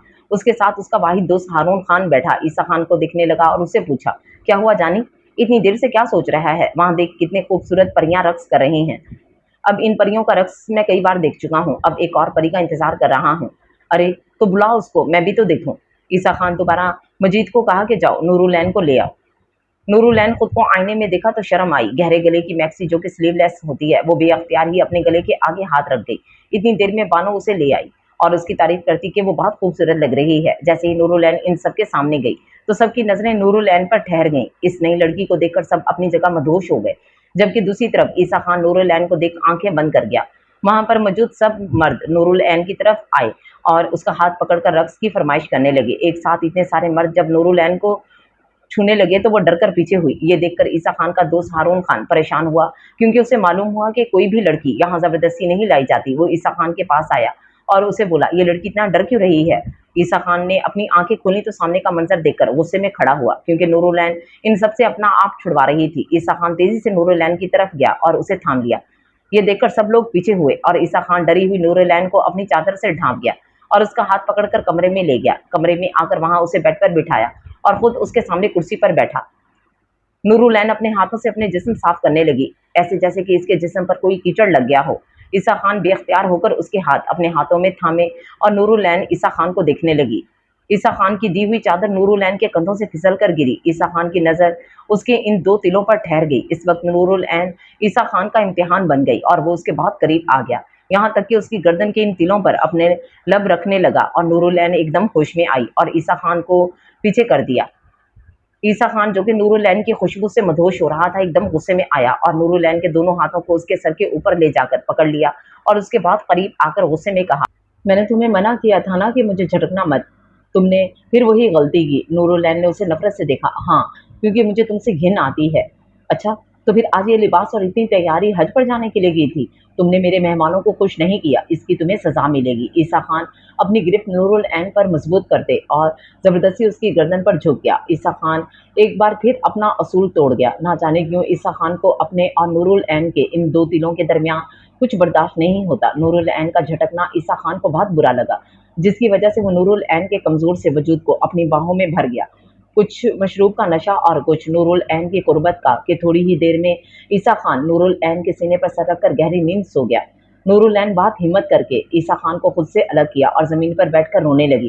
काश तुम तड़प तड़प कर मरो कि लोग तुमसे इबरत हासिल करें। थोड़ी ही देर में वो नींद से उठ गया और घबराकर नूरुल ऐन को पुकारने लगा। जब उसे एहसास हुआ कि नूरुल ऐन बाथरूम में है तो वो खामोशी से उठकर अपने मशरूब खाने में आ गया। वो अपनी इस कैफियत पर बहुत हैरान हुआ कि वो दोबारा खुद नूरुल ऐन के करीब कैसे चला गया, जबकि नूरुल ऐन की ऐसी कोई ख्वाहिश नहीं थी। वो सोचता है कि शायद मैं इसलिए बेचैन हूँ कि नूरुल ऐन की मर्जी के बगैर उसकी कुर्बत हासिल कर रहा हूँ। जिस दिन नूरुल ऐन अपनी मर्जी से अपना आप ईसा खान के हवाले करेगी, उसकी ये बेचैनी खत्म हो जाएगी। ये सोचकर वो अपने दोस्त हारून खान के पास चला गया। हारून खान के पास पहुंचकर ईसा खान ने उसे सब बता दिया और उससे पूछा कि वो ऐसा क्या करे कि नूरुल ऐन उसको अपनी रजामंदी के साथ करीब आने दे। ये सुनकर हारून खान गौर से ईसा खान को देखा और बोला, वो तुमसे नफरत करती है तो फिर तुम उसकी कुर्बत क्यों चाहते हो? नूरुल ऐन से ज्यादा खूबसूरत लड़कियां तुम्हारे करीब आने के लिए मचल रही हैं, तो फिर नूरुल ऐन ही क्यों?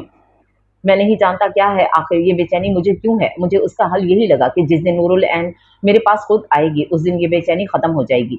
मैंने सोचा है कि मैं नूरुल ऐन को उसकी माँ से मिलवा देता हूँ, उसके बदले वो मुझे अपना आप दे दे।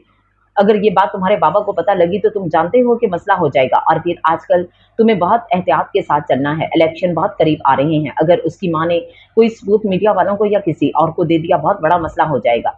ये सुनकर ईसा खान हारून के कंधे पर हाथ रखकर बोला, इसीलिए मैं तुम्हारे पास आया हूँ कि तुम मेरा साथ दो। खामोशी से नूरुल ऐन की माँ को डरा कर ले आना। मुझे नहीं लगता अब इनमें इतनी हिम्मत है कि वो हमारे खिलाफ आ सके। हारून खान कितनी देर सोचने के बाद बोला, अच्छा ठीक है, पहले तुम नूरुल ऐन को राजी कर लो। अगर वो मानती है तो मैं बाकी इंतजाम कर लूंगा। बस ख्याल रही है तुम्हारे बाबा को कुछ पता ना लगे। फिक्र मत करो बाबा साईं, आजकल बहुत मसरूफ हैं।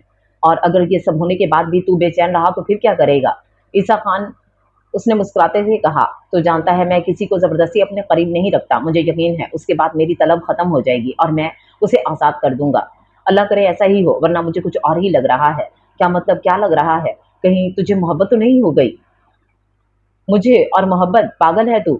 ये सिर्फ तलब है, जब ये पूरी हो जाएगी खुद ब खुद चैन आ जाएगा। खैर तू इतना मत सोच, मैं चलता हूँ, बाबा मेरा इंतजार कर रहे होंगे और आज शाम तक मैं तुझे बता दूंगा कि आगे क्या करना है। ये कहकर ईसा खान चला गया। अपनी कोठी पहुंचकर ईसा खान अपने बाप के कमरे में गया। दावर खान अपना सिगार बुझाकर ईसा खान को अपने सामने बैठने का कहते हुए बोले, मैंने सुना है कि तुम जश्न में से उठकर उस लड़की के साथ चले गए थे। पूछ सकता हूँ ये सब क्या कर रहे हो? बाबा, उस लड़की ने अपना वादा पूरा नहीं किया था, इसलिए उसे उसकी सजा देकर आ रहा हूँ। तुम्हें उस लड़की को वहां रखने की जरूरत ही क्या है? आखिर तुम उसका किस्सा खत्म क्यों नहीं कर देते?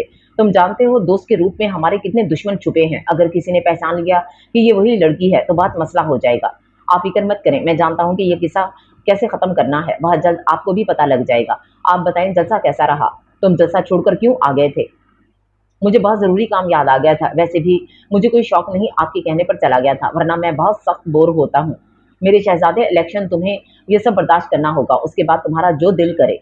ठीक है बाबा, आप आराम करें, मुझे कुछ ज़रूरी काम है। Good night. ये कहकर ईसा खान नूरुल ऐन के पास जाने के लिए निकल गया। नूरुल ऐन नहाकर बानों के दिए हुए कपड़े पहनकर आराम करने के लिए लेट गई। आज उसे तय खाने में बंद नहीं किया गया, बल्कि वो अभी तक उसी कमरे में थी जहां रात में ईसा खान उसे छोड़कर गया। नूरुल ऐन बहुत बड़े और खूबसूरत से बेड पर लेट गई। थोड़ी ही देर में थकावट की वजह से वो गहरी नींद में सो गई। ईसा खान खामोशी से जब कमरे में दाखिल हुआ तो सोई हुई नूरुल ऐन को देखा और उसके करीब बैठ गया। नूरुलैन के गीले बाल बिखरे हुए थे। ईसा खान उसके बालों की गर्दन से हटाया और वो 2 तिल देखने लगा। ना जाने उसको ये 2 तिल इतने खूबसूरत क्यों लगते। वो काफ़ी देर नूरुलैन को देखने लगा और बहुत नरमी के साथ उसके तिल को छुआ। ईसा खान आहिस्ता-आहिस्ता उसके चेहरे पर हाथ लगाता, मगर नूरुलैन नींद से नहीं जागी। वो बहुत बेबस हो गया और उसके करीब आने लगा, मगर कुछ सोचकर पीछे हुआ और खुद पर काबू करते हुए कमरे से निकल गया। बानो को बोला कि जब ये लड़की जाग जाए तो मुझे बताना, मैं इसका इंतजार कर रहा हूँ। ईसा खान दूसरे कमरे में जाकर खुद भी लेट गया। थोड़ी ही देर बाद बानो उसको इतला दी कि नूरुल ऐन जाग चुकी है। ये सुनकर ईसा खान नूरुल ऐन के पास पहुंच गया। नूरुल ऐन अपना सर थामे बेड पर बैठी। ईसा खान तेजी से उसके पास आया और उससे पूछा, क्या हुआ, तुम्हारी तबीयत ठीक है? नूरुलैन ने कोई जवाब नहीं दिया। ईसा खान के हाथ थामकर चेहरा ऊपर करते हुए कहने लगा, मैंने कुछ पूछा है, क्या तुम्हारे सर में दर्द है? कुछ चाहिए तो बताओ। मुझे तुम्हारे इस वजूद से निजात चाहिए। अच्छा, मैं भी कुछ यही चाहता हूँ। खैर ये बताओ, तुम अपनी माँ से मिलना चाहती हो?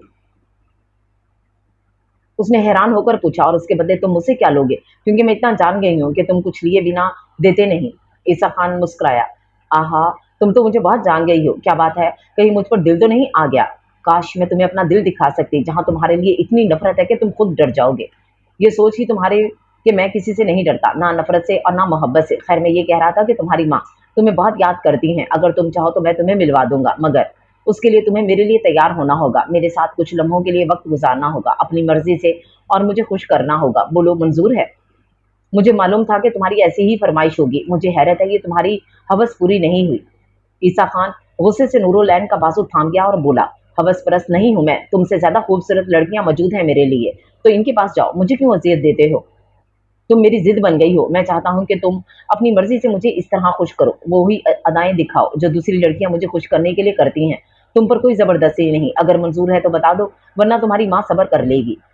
वाह, इतना मजबूर करके कहते हो कि कोई जबरदस्ती नहीं। तुम कितने मुनाफिक हो। पर मुझे कोई फर्क नहीं पड़ता। जिस्म को तुम पहले ही इस्तेमाल कर चुके हो। मैं भी थोड़ी देर के लिए मुनाफिक बन जाऊंगी। ये सुनकर ईसा खान नूरुल ऐन की गर्दन पर हाथ लगाया और कहने लगा, okay, be ready for tonight darling.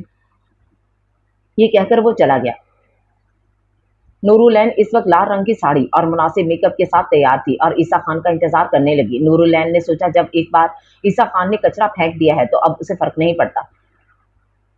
वो जब कमरे में दाखिल हुआ तो नूरुलैन को देखकर बेखुद हुआ और वो उसे लाल साड़ी में इतनी हसीन लगी कि वो उसे देखता रह गया। नूरुलैन ईसा खान को देखकर उसके करीब आई और मुस्कुराकर कहने लगी, मैं तुम्हारा ही इंतजार कर रही थी। बताओ कैसी लग रही हूँ? ईसा खान उसके चेहरे पर हाथ रखे और बोला, मैं लफ्जों में बता नहीं सकता कि तुम कैसी लग रही हो। ये सुनकर नूरुलैन शर्माने की एक्टिंग की और ईसा खान का हाथ थामकर बेड पर ले गई। ईसा खान नूरुलैन का हाथ थामकर अपने चेहरे पर फेरा और आंखें बंद कर गया। थोड़ी देर बाद ईसा खान अपनी आंखें खोली और नूरुलैन के करीब आकर उसे बोला, किसमी नूर। नूरुलैन घबरा गई और उसने सोचा ही नहीं था कि उसे खुद भी ये सब करना होगा। क्या हुआ, क्या तुम नहीं चाहती तो ठीक है, अब भी वरना कर सकती हो। नूरुलैन थोड़ी देर बाद खामोशी से अपने लब ईसा खान के माथे पर रख दिए और ईसा खान मुस्कुराकर बोला, नो, नोट हेयर, और साथ ही उसका हाथ अपने होंठ पर रख दिया। नूरुलैन डर गई और बोली, मुझे ये सब नहीं आता ईसा खान। ईसा खान मुस्कुरा दिया, ठीक है मेरी जान, तुम बस मेरा साथ दो, नफरत से अपना मुंह मत फेरना। ये कहकर वो अपने होंठ नरमी से नूरुलैन के होंठों पर रख गया और यूं चुपके से मोहब्बत ईसा खान के दिल में कदम रख गई। नूरुलैन अपना वादा पूरा करके नहाने चली गई, जबकि ईसा खान अभी भी इस खून से सो रहा था। नूरुलैन अपने गीले बाल झटकती तो ईसा खान के ऊपर कुछ छींटे गए, जिसकी वजह से ईसा खान उठ गया और अपने ग्रे आंखों से नूरुलैन को देखने लगा। नूरुलैन उसके पास आई और कहने लगी, मैंने अपना वादा पूरा कर दिया। अब तुम बताओ, मेरी माँ से मुझे कब मिलवाओगे? वो उठकर बैठ गया और अपने बाल ठीक करते हुए बोला, जब तुम कहो मेरी जान, मैं अभी मिलना चाहती हूँ। ठीक है, मैं बुलवा लेता हूँ। ये कहकर ईसा खान नूरुलैन की गर्दन के पास झुककर बोला, तुम्हारे ये दिल बहुत तंग करने लगे हैं मुझे। ये कहकर वो नूरुलैन को अपने करीब करने लगा तो वो नफरत से उसका हाथ झटक दी और बोली, बस ईसा खान, एक रात की ही बात हुई थी और अब सुबह हो गई है। अब तुम अपना वादा पूरा करो। ये सुनकर ईसा खान मुस्कुराया और बोला, ठीक कहा तुमने। रात तो बीत गई मगर तुमने मुझे बहुत खुश किया नूर। मुझे लग रहा है जैसे मैं अभी भी तुम्हारे हिसार में हूँ। वो हैरान होकर ईसा खान को देखने लगी और बोली, तुम होश में हो ईसा खान? कैसी बहकी बातें कर रहे हो? हाँ, पता नहीं, मैं शायद अभी भी मदहोश हूँ। ये कहकर ईसा खान नूरुलैन का हाथ अपने चेहरे पर रख गया और आंखें बंद कर ली। नूरुलैन थोड़ी देर उसे खामोशी से देखती रही और बोली, ईसा खान, क्या मैं ये समझूं कि अब तुम अपना वादा भूल रहे हो? उसने आंखें खोली और बोला, नहीं, मैं कभी अपने वादे से मुकरता नहीं हूँ। ये कहकर ईसा खान कमरे से चला गया। हारून खान को फोन करने लगा। थोड़ी देर बाद हारून खान नूरुलैन की माँ के साथ अंदर आया। नूरुलैन की माँ ईसा खान को देखकर डर गई, जबकि ईसा खान आहिस्ता आहिस्ता चलकर उनके पास आया और कहने लगा, अंदर आपकी बेटी आपका इंतजार कर रही है, मगर एक बात याद रखिएगा कि अभी आपका छोटा बेटा और शौहर जिंदा है, इसलिए सिर्फ मुलाकात करनी है और कोई चालाकी नहीं करिएगा, वरना नुकसान की जिम्मेदार आप खुद होंगी। ये कहकर ईसा खान हारून के साथ कमरे से चला गया, जबकि नूरुलैन की माँ बानो के साथ नूरुलैन से मिलने उसके पीछे चली गई। नूरुलैन अपनी माँ को देख उनसे लिपट गई और शदीद रोने लगी। नूरुलैन की माँ भी अपनी बेटी को चूमने लगी। थोड़ी देर बाद दोनों अपने आप पर काबू पाकर अपना अपना हाल सुनाने लगी। दूसरी तरफ ईसा खान अपना सर हाथों में थामे हारून खान के सामने बैठा। हारून खान उसकी हालत देखकर उससे पूछने लगा, क्या बात है, तू इस तरह क्यों बैठा है, मुझे बता, अब आगे क्या करना है। ईसा खान बेबसी से हारून खान की तरफ देखने लगा और बोला, मुझे समझ नहीं आ रही ये क्या हो रहा है। मैंने अपनी बेचैनी खत्म करने के लिए ये सब किया और सब कुछ मेरी मर्जी के मुताबिक हुआ, मगर मुझे अब ऐसा लग रहा है जैसे मेरी बेचैनी और बढ़ गई है। कल रात का हिसाब टूट ही नहीं रहा। अजीब बेबसी महसूस हो रही है। मैं पहले ही समझ गया था ये बेचैनी नहीं, प्यास है, मोहब्बत की। तू मोहब्बत कर बैठा है मेरे दोस्त। ये सुनकर ईसा खान गुस्से से चीखा, ऐसे कैसे हो सकता है, मैंने तो मोहब्बत करने वालों को कत्ल किया था, तो फिर मैं किसी से मोहब्बत कैसे कर सकता हूँ। मेरी जान, मोहब्बत खुद तुझे ढूंढती हुई आई है, अब तेरा इससे बचना मुश्किल है। मेरा मशवरा है कि तू मान ले और मोहब्बत को अपना ले। नहीं, ये नामुमकिन है मैं और मोहब्बत करूं। तू मेरा एक और काम कर, मुझे एक बहुत खूबसूरत लड़की चाहिए जिसकी गर्दन पर तिल हो। तुझे लगता है कि अगर इससे ज्यादा हसीन लड़की के साथ वक्त गुजारेगा तो मोहब्बत से पीछा छुड़ा लेगा। मैंने कहा ना, मुझे मोहब्बत नहीं, मैंने तुझसे जो कहा है वो करो। ये कहकर ईसा खान खामोशी से चला गया। नूरुलैन को अपनी माँ से मिलकर बहुत सुकून मिला। उसे इसकी माँ से मालूम हुआ कि उसके बाबा बिस्तर पर हैं। जो जवान बेटे और बेटी की जुदाई में वो जिंदा लाश बन गए हैं, आखिर पढ़ाई के साथ काम भी करता है। ये सब सुनने के बाद उसके दिल से फिर बददुआएं निकलने लगी ईसा खान के लिए। हारून खान अपनी जानने वाली एक खातून से वैसी लड़की का बंदोबस्त करवा लिया। परिविश एक बहुत खूबसूरत और कम उम्र लड़की थी और उसकी गर्दन पर नूरुल ऐन की तरह तिल थे। हारून को यकीन था कि अगर ईसा खान का दिल इससे नहीं बहला तो वो मोहब्बत में फंस चुका है। जब ईसा खान परिविश को देखा तो हैरान रह गया। बेशक वो नूरुल ऐन से ज्यादा हसीन, और वो उसके पास जाकर बोला, तुम तो बहुत हसीन हो, आज से पहले कहाँ थी। परवीश शर्मा कर बोली, मुझे यकीन नहीं आ रहा कि आपने खुद मुझे बुलाया। ये कहकर परी ईसा खान का हाथ थामकर उसे अंदर ले गई और बेड पर बिठा दिया। ईसा खान खामोशी से परी को अपने करीब कर गया। गौर से देखा तो परी की गर्दन पर भी वही तिल होते। वो बेअख्तियार होकर छूने लगा। परी उसकी हरकत पर उसके ऊपर झुकने लगी कि अचानक ईसा खान उसके हाथ थाम लिया और चीख कर बोला, डोंट टच मी, ओके। ये कहकर वो एक झटके से उठ गया और परी तेजी से उसका बाजू पकड़ ली और बोली, क्या हुआ सरकार, कोई गलती हो गई मुझसे। ईसा खान, मैंने कहा ना, हाथ मत लगाओ मुझे, तुम जैसी नहीं हो, मुझे तुम्हारी तलब नहीं, समझी। परी, तो आपको किसकी तलब है। ईसा खान खामोशी से अपना बाजू छुड़वाकर तेजी से बाहर निकल गया। हारून खान ईसा खान को इतने गुस्से में बाहर जाते देखा तो हैरान हुआ और परी के पास जाकर पूछा कि ऐसा क्या हुआ जो वो गुस्से में है, और परी उसे सारी बात बताई तो समझ गया कि ईसा खान पर मोहब्बत ने हमला कर दिया है। वो बहुत तेज गाड़ी चलाते हुए खानविला पहुंचा। मशरूब खाने में जाकर एक के बाद एक मशरूब से भरा ग्लास पीने लगा। अचानक उसे किसी के हंसने की आवाज आई और वो घबरा कर बोला, कौन है। मैं मोहब्बत हूँ ईसा खान। वो घबरा कर बोला, क्यों आई हो, क्या चाहती हो। डरो मत ईसा खान, मैं तुम्हें समझाने आई हूँ, मुझसे लड़ो मत, मुझे अपना लो। मैं किसी से नहीं डरता, चली जाओ यहाँ से वरना मैं तुम्हें मार दूंगा। एक बार फिर वो हंसी गूंजी और आवाज आई, मुझसे मत लड़ो ईसा खान, मैं शुरू तो मीम से होती हूँ, मेहरबान, मीठी, मगर खत्म ते पर होती हूँ, तबाही। मुझे अपना लोगे तो मैं तुम पर मेहरबान हो जाऊंगी, अगर मुझे रद्द करोगे तो मैं तुम्हें तबाह कर दूंगी, फिर तुम कहीं के नहीं रहोगे। ईसा खान गुस्से में गिलास उसकी आवाज की तरफ फेंका और कमरे में मौजूद बहुत सी चीजें तोड़ने लगा। उसे बहुत सी आवाजें आने लगी, जिनमें वफा खान का रोना, नूर की बद्दुआएं, आदिल का आखिरी बार वफा को देखना, हारून खान का उसे एहसास दिलाना। वो खौफजदा होकर अपने कानों पर हाथ रख लिया और पहली बार ईसा खान को किसी से खौफ महसूस हुआ। दावर खान बहुत गुस्से में ईसा खान को ढूंढते हुए खानविला पहुंचे और मजीद से पूछा, ईसा खान कहाँ है, कल रात से मेरा फोन नहीं उठा रहा। खान साहब, छोटे खान साहब कल रात से मशरूब खाने में है और बहुत गुस्से में। ये सुनकर दावर खान मशरूब खाने में गए तो कमरे का हाल देख परेशान हुए। हर तरफ कांच और ईसा खान सोफे पर लेटा हुआ था, उसके एक हाथ में खून का निशान जो कि खुश्क हो चुका था। दावर खान परेशानी से उसे उठाया तो वो बहुत मुश्किल से आंखें खोली और उनसे पूछने लगा, ये सब क्या है ईसा खान, किसने किया है ये सब। बाबा, ये मैंने नहीं किया, वो आई थी, उसने कहा वो मुझे तबाह कर देगी। कौन आई थी, तुम क्यों बोल रहे हो, किसमें इतनी हिम्मत कि तुम्हें तबाह कर सके। नहीं बाबा, उसे कोई तबाह नहीं कर सकता, वो बहुत ताकतवर है बाबा। कैसी बहकी बातें करते हो, लगता है कल रात तुमने बहुत पी ली है, जब अभी तक नशे में हो। तुम्हें कहा था कि आजकल कम पियो, मैं नहीं चाहता कि कोई स्कैंडल बने, मगर तुम मेरी बात सुनते ही कहाँ हो। खैर अब उठो, फ्रेश हो जाओ, बहुत जरूरी पार्टी मीटिंग है। दावर खान खुद उसे उठाकर बाथरूम ले गए। पार्टी मीटिंग में भी वो ध्यान नहीं दे पाया। जैसे ही मीटिंग खत्म हुई, हारून खान ईसा खान से मिला और बोला, ये क्या हरकत की तूने ईसा खान? परी को झटक दिया, तेरे कहने पर ही बुलाया था मैंने, फिर तू वहां से चला क्यों गया? वो तो नूरुल ऐन से ज्यादा प्यारी है। ईसा खान किसी सोच में गुम, नहीं वो उससे ज्यादा प्यारी नहीं। तेरी नजर में नूरुल ऐन ही सबसे ज्यादा प्यारी है, अब तुझे इससे ज्यादा कोई प्यारी नहीं लगेगी। इस बार वो खामोश रहा और हारून खान बोला, कल रात तू कहाँ था यार? और मुझे तो तू इस वक्त भी यहाँ नहीं लग रहा, क्या हो गया है तुझे? ईसा खान बालों में उंगलियां फंसाए जवाब दिया, मुझे नहीं याद कल रात क्या हुआ, मैं कहाँ था, मुझे खुद याद नहीं, बस इतना याद है कि मैं पहली बार खौफजदा हुआ हूँ। ये कहकर ईसा खान वहां से चला गया। वो बहुत देर तक बिला वजह गाड़ी चलाता रहा और सोचता रहा कि कल रात को क्या हुआ था, मगर उसे याद नहीं आया। वो बेबस होकर खान विला की तरफ गाड़ी मोड़ गया। वहां पहुंचकर वो नूरुल ऐन के पास गया। नूरुल ऐन कमरे में नहीं थी, बाथरूम का दरवाजा बंद। ईसा खान वहीं बैठकर उसका इंतजार करने लगा। थोड़ी देर बाद नूरुल ऐन बाथरूम से बाहर आई। ईसा खान नूर का साफ सुथरा और उजला चेहरा देखने लगा। नूरुल ऐन इस वक्त वजू करके आई और नमाज की तरह दुपट्टा बांधा। वो ईसा खान को बिल्कुल नजरअंदाज कर दी। ईसा खान उसे खामोशी से ये सब करते देखता रहा और आखिर उठकर खुद उसके करीब आया। नूर को बाजू से पकड़कर अपनी तरफ किया और नरमी से बोला, तुम वाकई खूबसूरत हो या अब मुझे लगने लगी हो? वो नूर का चेहरा ऊपर करते हुए बोला, अगर ऐसा है तो तुम मुझे इतनी खूबसूरत क्यों लगने लगी हो? हारून कहता है कि मुझे तुमसे मोहब्बत हो गई है, इसलिए तुम मुझे प्यारी लगती हो।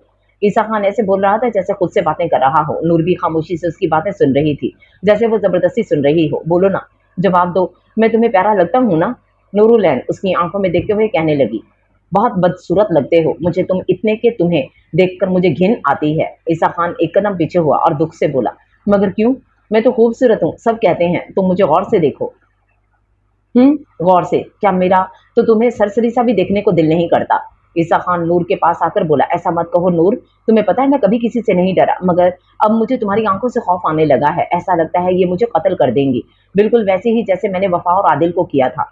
नूर दिल ही दिल में हैरान हुई कि आखिर ये सब बातें मुझसे क्यों कर रहा है। वो समझी कि शायद ईसा खान ने पी रखी है। ईसा खान नूर के बहुत करीब आकर उसकी आंखों में देखकर बोला, दराज पल के विशाल आंखें, मुसव्वरी का कमाल आंखें, शराब रब ने हराम कर दी, मगर क्यों रखी हलाल आंखें, हजारों इनसे कत्ल होंगे, खुदा के बंदे संभाल आंखें। ये बोलकर ईसा खान बेखुदी में नूर की आंखों पर झुकने लगा कि नूर उसे खुद से दूर कर दी और बोली, मुझे नमाज पढ़नी है, मेरा वजू है। ईसा खान खामोशी से पीछे हुआ और कहने लगा, ठीक है तुम नमाज पढ़ो, मैं यहीं तुम्हारा इंतजार कर रहा हूँ। वो चिढ़कर बोली, मुझे बहुत टाइम लगेगा, तुम जाओ यहाँ से। ईसा खान उसे हाथ के इशारे से नमाज पढ़ने का कहने लगा और खुद साइड पर पड़े सोफे पर बैठ गया। नूरुल ऐन जानबूझकर बहुत लंबी नमाज अदा करने लगी और दुआ मांगी। उसके बावजूद ईसा खान उसका इंतजार करता रहा। नूरुल ऐन जैसे ही नमाज खत्म की, जय नमाज समेट कर रखने लगी, ईसा खान खामोशी से उठकर उसके बिल्कुल पीछे आ गया। नूरुल ऐन जैसे ही पलटी, ईसा खान को एकदम अपने पीछे खड़ा देख डर गई और गुस्से में बोली, ये क्या बदतमीजी है ईसा खान? बदतमीजी तो मैंने अभी की ही नहीं, इसी का तो इंतजार कर रहा हूँ कि कब तुम्हारी नमाज खत्म हो और मैं बदतमीजी करूँ। ये कहकर ईसा खान नूरुल ऐन का दुपट्टा खोल दिया और उसका चेहरा ऊपर करके कहने लगा, मुझे ये अपने 2 सितारे तो देखने दो, वैसे कमाल बनाए हैं, बनाने वाले ने, जो इन तिलों को देखेगा अपना दिल खो बैठेगा। ये कहकर ईसा खान नूरुल ऐन की गर्दन पर झुकने लगा कि नूरुल ऐन अपने दोनों हाथ उसके सीने पर रखकर खुद से दूर कर दिया और हैरान होते हुए पूछा, क्या बात है ईसा खान, क्या दिन में भी पीने लगे हो? ईसा खान मुस्कुराते हुए उसके दोनों हाथ अपने हाथों में लिए और कहने लगा, नहीं मेरी जान, अब तो लगता है रात में भी पीने की जरूरत नहीं पड़ेगी, तुम भी अच्छा खासा नशा चढ़ा देती हो। मैं कोई नशा आवर चीज नहीं हूँ, जाओ अपनी जरूरियात कहीं और से पूरी करो। उसने सर मिलाया और उसके करीब आया और कहा, ये भी करने गया था, मगर फिर मालूम हुआ कि अब मेरी जरूरियात तुम ही पूरी कर सकती हो। ये कहकर ईसा खान एक बार फिर नूरुल ऐन की गर्दन पर झुकने लगा कि नूरुल ऐन ने उसे रोक दिया। ईसा खान गुस्से से नूरुल ऐन को देखा और बोला, देखो नूर, मुझे जबरदस्ती करने की आदत नहीं है, मुझे रोका मत करो। तुम समझ क्यों नहीं रही? मुझे तुम्हारी जरूरत महसूस हो रही है। ये क्या बकवास है ईसा खान, तुम्हारा जब दिल करेगा तो मुझे इस्तेमाल करने आ जाओगे, अब और नहीं, बस मुझे फैसला सुनाओ, या मुझे आजाद कर दो या फिर मुझे मार दो, मैं ये अजियत रोज रोज बर्दाश्त नहीं कर सकती। ईसा खान नरमी से नूरुल ऐन के हाथों पर अपने लब रख दिए और कहने लगा, नहीं नूर, अब मैं तुम्हें आजाद नहीं कर सकता, तुम बताओ कि मैं आखिर ऐसा क्या करूं कि तुम्हारी आंखों से ये नफरत दूर हो जाए। मेरी नफरत तो शायद तब भी दूर ना हो जब तुम अपने जिस्म के टुकड़े टुकड़े करके अपने कुत्तों को खिला दो। खैर, मैंने अपना बदला अल्लाह के सुपुर्द कर दिया है, अब वही बेहतरीन बदला लेगा। ईसा खान ये सुनकर बहुत बेचैन हुआ और कहने लगा, नहीं नूर, ऐसा मत कहो, मुझे देखो, मुझे महसूस करो। मैं इससे पहले कि ईसा खान अपनी बात मुकम्मल करता, नूरुलैन ने गुस्से से कहा, तुम्हें देखने से ही तो मुझे नफरत है और मेरा बस चले तो तुम जहां मुझे छूते हो मैं अपना वो हिस्सा काट कर फेंक दूं। मुझे इतनी घिन आती है तुम्हारी कुर्बत से मिस्टर ईसा खान। ईसा खान ये सुनकर नूरुलैन के हाथ छोड़ दिए और तेजी से वहां से निकल गया। वो मशरूब खाने में आकर बोतल मुंह को लगा गया और बहुत तेजी से पीने लगा कि अचानक उसके सीने में अजीब दर्द होने लगा।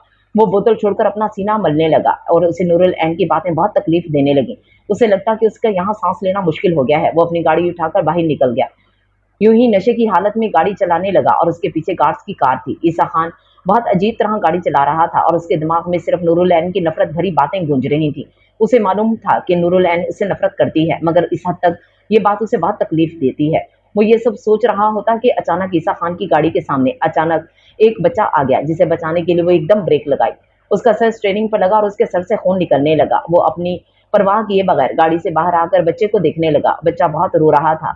ईसा खान लड़खड़ाते हुए बच्चे के पास आया और उसके पास आसपास जमा हुए लोग ईसा खान को पहचान गए और उनमें से एक आदमी कहने लगा, अरे ये तो दावर खान का बेटा ईसा खान है। दूसरा बोला, हाँ वही है, इसने पी रखी है, जब ही इस बेचारे बच्चे पे गाड़ी मार दी। ये कह के वो आदमी मोबाइल निकालकर ईसा खान की वीडियो बनाने लगा, जबकि ईसा खान अपने बालों को नोचता हुआ उस आदमी को अटक अटक कर जवाब दिया, मम्मी मैंने कुछ नहीं किया, मैंने कुछ नहीं पिया, बंद करो अपना फोन। ईसा खान उसके हाथ से फोन लेने लगा कि वो आदमी अपना फोन बंद करके जेब में रख गया और इतनी देर में गार्ड्स इतने रश में अपनी जगह बनाते ईसा खान को संभालते। ईसा खान अपने एक गार्ड के बच्चे को बोला कि फौरन बच्चे को और ईसा खान को गाड़ी में डालकर हॉस्पिटल ले गए। सर पर चोट लगने की वजह और कुछ नशे की वजह से ईसा खान हॉस्पिटल पहुंचने से पहले ही बेहोश हो गया।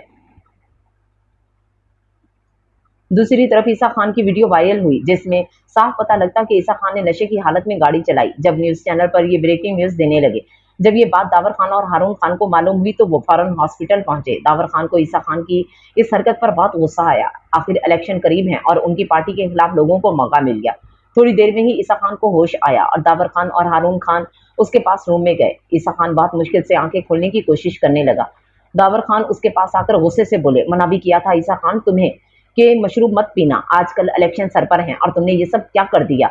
ईसा खान बेबस होकर अपने कानों पर हाथ रखा और बोला, अभी भी उसे नूरुलैन की आवाज आ रही थी। वो दावर खान से कहा, बाबा आपको इलेक्शन की पड़ी है, यहाँ मैं मर रहा हूँ, वो इतनी नफरत करती है मुझसे, उसे घिन आती है मुझसे, बाबा उसे कहें मैं मोहब्बत करता हूँ, इससे वो मेरे साथ ऐसा मत करे। ये सुनकर दावर खान हैरान हुए, जबकि हारून खान को सब समझ आ गई। दावर खान ईसा के पास जाकर उससे पूछने लगे कि वो आखिर किसकी बात कर रहा है। ईसा खान इस वक्त अपने आप में नहीं था, वो कोई जवाब नहीं देता और हारून खान दावर खान को साइड पर ले जाकर नूरुलैन के बारे में सब बता दिया। ये सुनकर दावर खान गुस्से में बोले, उस मामूली लड़की की इतनी हिम्मत कि मेरे बेटे से नफरत करे। अंकल प्लीज आराम से मेरी बात सुने, मैंने देखा है ईसा उससे वाकई बहुत मोहब्बत करने लगा है, इसलिए उस लड़की को कोई नुकसान मत पहुंचाइएगा। दावर खान गुस्से में बोले, मुझे क्या करना है ये मुझ पर छोड़ दो, तुम बताओ कि वो लड़की इस वक्त कहाँ है। वो खान बिला में है। ये सुनकर दावर खान वहां से चले गए। नूरुलैन अपनी ही सोचों में गुम थी कि अचानक जोरदार आवाज से दरवाजा खुला। दावर खान बहुत गुस्से में उसके पास आए। नूरुलैन डरकर खड़ी हो गई। दावर खान नूरुलैन को चिल्लाकर बोले, तुम्हारी इतनी हिम्मत कैसे हुई कि मेरे बेटे को नफरत से जवाब दो। अगर वो तुमसे प्यार से बात कर रहा है तो उसे अपनी खुशकिस्मती समझो। शुक्र करो कि तुम जिंदा हो, वरना अब तक तुम भी अपने भाई की तरह कब्र में होती। नूरुलैन दावर खान की आंखों में आंखें डालकर खामोशी से खड़ी रही। दावर खान उसके बाल पकड़ते हुए बोले, तुम जो ये आंखें मुझे दिखा रही हो ये सब इसलिए बर्दाश्त कर रहा हूं कि मेरा बेटा तुमसे मोहब्बत करने लगा है, लिहाजा तुम भी उससे मोहब्बत से पेश आना होगा। इसे मेरी मजबूरी मत समझना। मैं तुम्हें पहली और आखिरी बार समझा रहा हूं, वरना मैं जानता हूं कि तुम्हारा एक और भाई भी है और मैं उसे मारने में जरा रहम नहीं खाऊंगा। याद रखो, मेरा बेटा मेरी जिंदगी है और उसे बचाने के लिए मैं किसी की भी जान ले सकता हूँ, यहाँ तक कि तुम्हारी भी। ज्यादा लंबी बात करने का मेरे पास वक्त नहीं, बस तुम्हें इतना करना है, ईसा खान को प्यार और मोहब्बत से जवाब देना है और हाँ, उसे तुम्हारी आंखों में सिर्फ मोहब्बत नजर आनी चाहिए। अब चलो, मैं तुम्हें उसके पास लेकर जा रहा हूँ और जो समझाया है वही करना होगा, वरना तुम समझदार हो। ये कहकर दावर खान नूरुलैन का बाजू खींचते हुए अपने साथ हॉस्पिटल ले गए। दावर खान ईसा खान के कमरे में जाने से पहले एक बार फिर नूरुलैन को अपनी बातें याद करवाई और उसे धमकी दी। नूरुलैन खामोशी से सुनते और दावर खान के साथ ईसा खान के रूम में चली गई। ईसा खान इस वक्त खामोशी से आंखें बंद किए सीधा लेटा हुआ था। हारून जब नूरुलैन को दावर खान के साथ देखा तो ईसा खान के पास जाकर उसे कान में कहा, open your eyes Isa, look who has come here. Isa Khan Ayesha से आंखें खोली तो नूरुलैन का चेहरा देखकर खुश हुआ और जल्दी से उठकर बैठ गया। वो नूरुल ऐन की तरफ अपना हाथ बढ़ाने लगा, जिसे नूरुल ऐन दावर खान की तरफ देखते हुए थाम गई और उसके पास बैठी।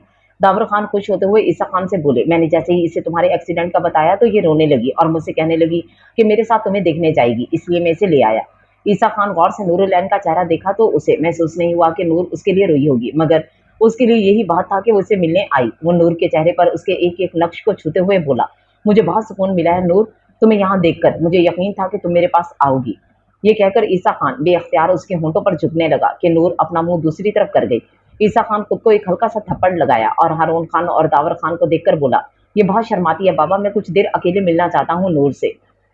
ठीक है, ये वाकई शर्मा रही है, चलो आओ हारून हम बाहर चलते हैं। दावर खान कमरे से निकलने से पहले दोबारा नूरुल ऐन के पास आते हैं और मुस्कुराकर बोले, मुझे यकीन है कि तुम मेरे बेटे को ज्यादा तंग नहीं करोगी। ये कहकर दावर खान तेजी से कमरे से चले गए। ईसा खान नूरुल ऐन के दोनों हाथ थामकर अपनी आंखों पर लगाया और अपने सीने पर रखकर सुकून से आंखें बंद कर गया। नूरुल ऐन थोड़ी देर ईसा खान को देखने लगी और एकदम हंसने लगी। ईसा खान हैरान होकर अपनी आंखें खोली तो नूरुल ऐन की हंसी में गुम हो गया। नूरुल ऐन हंसी रोककर ईसा खान की आंखों में देखते हुए अपने दोनों हाथ उसके हाथों से झटके के साथ निकाल लिए और ताली बजाते हुए कहने लगी, वाह ईसा खान, तुम्हें मोहब्बत हो गई, वो भी मुझसे, मैं हैरान हूँ। How is it possible, I am surprise. ये कहकर नूरुल ऐन ईसा खान पर झुकी और सरगोशी में बोली, आज मैं मान गई अपने रब के फैसले को कि वो कैसे कैसे बदला लेता है।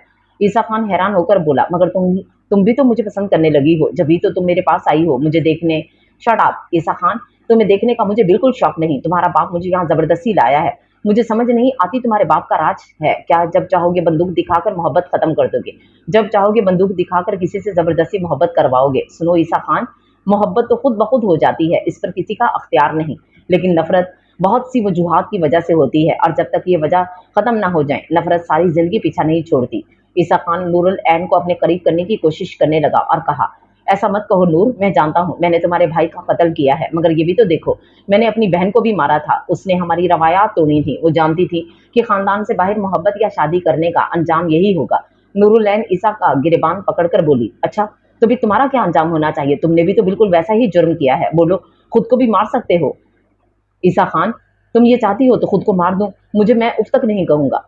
काश कि मैं ये कर सकती, तुम्हें मारा तो तुम्हारा बाप मेरी बची हुई फैमिली को भी मार देगा। नहीं ईसा खान, मैं ये नहीं चाहती। ईसा खान नरमी से उसे अपने बहुत करीब किया और नूर की गर्दन पर अपनी उंगली फेरने लगा, फिर सर उठाकर बोला, तुम जानती हो नूर, मैं खुद हैरान हूं कि इतनी मोहब्बत मुझे कैसे हो गई। शायद तुम्हारी और वफा की बद्दुआ लगी है, मगर ऐसा मत समझना कि मैं पछता रहा हूँ मोहब्बत करके, नहीं, मैं बहुत खुश हूँ। आज पहली बार मुझे लग रहा है मैं वाकई बहादुर हूँ।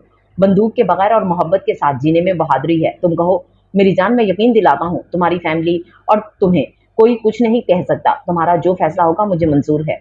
एक बार फिर सोच लो ईसा खान, मुकर मत जाना। मैं अपनी बात से मुकरता नहीं हूँ, इतना तो जान गई होगी तुम। ठीक है ईसा खान, तुम्हें भी मरना होगा, मगर इस तरह नहीं जैसे तुमने इन दोनों को रात में अंधेरे में मारा था, बल्कि तुम सबके सामने मरोगे, दुनिया को भी पता लगे कि मोहब्बत के कातिल का क्या अंजाम होता है। मुझे मंजूर है नूर, तुम जो भी सजा देना चाहो। ये कहकर ईसा खान अपना सर नूरुल ऐन के आगे झुका गया। नूरुल ऐन थोड़ी देर खामोशी के बाद बोली, ईसा खान, तुम्हें खुद को पुलिस के हवाले करना होगा और कोर्ट में बयान देना होगा कि तुमने मेरे भाई और भाभी को कत्ल किया है और मुझे अगवा करके जबरदस्ती अपने साथ रखा है। उसके बाद तुम्हें जो सजा हुई वो कबूल करनी होगी। मगर तुम जानती हो नूर, मेरे बाबा कभी ऐसा नहीं होने देंगे। अब तो इलेक्शन भी करीब है और फिर ये सारी पुलिस बाबा की जेब में है।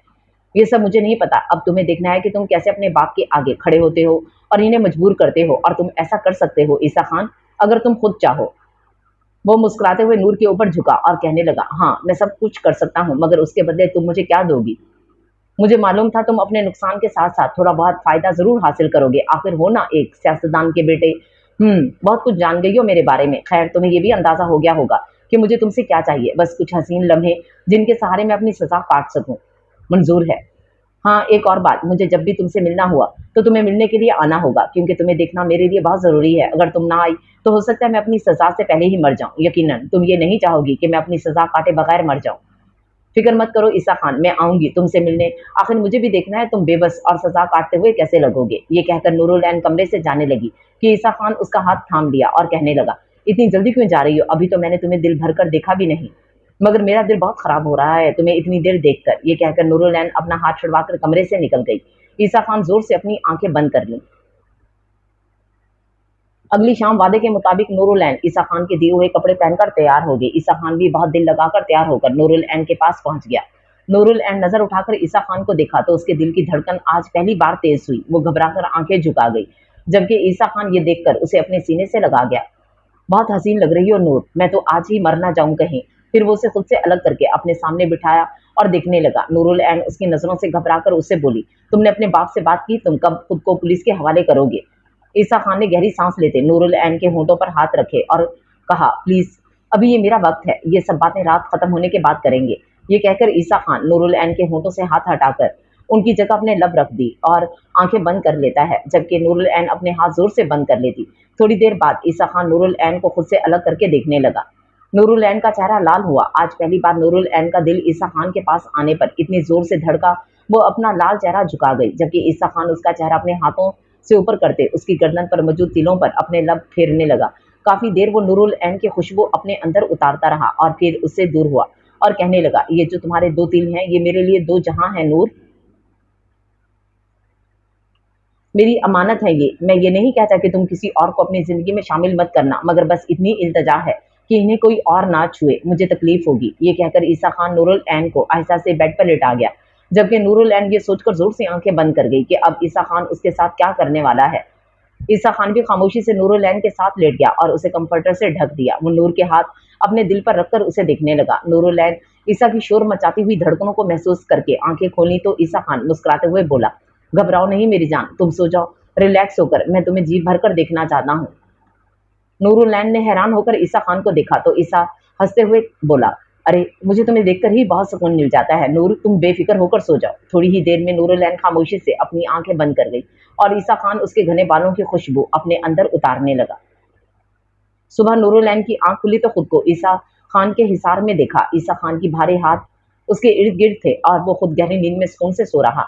नूर को याद आया कि वाकई ईसा खान ने ये रात सिर्फ उसे देखते हुए गुजारी।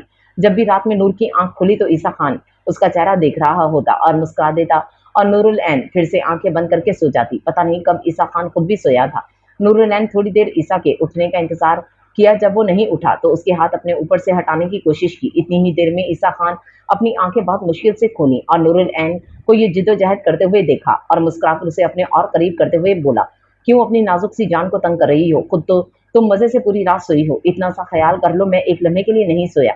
नूरुल ऐन कोफ्त भरे लहजे में बोली, तो मिस्टर ईसा, मैंने नहीं कहा था कि उल्लू की तरह पूरी रात जाग के गुजारें।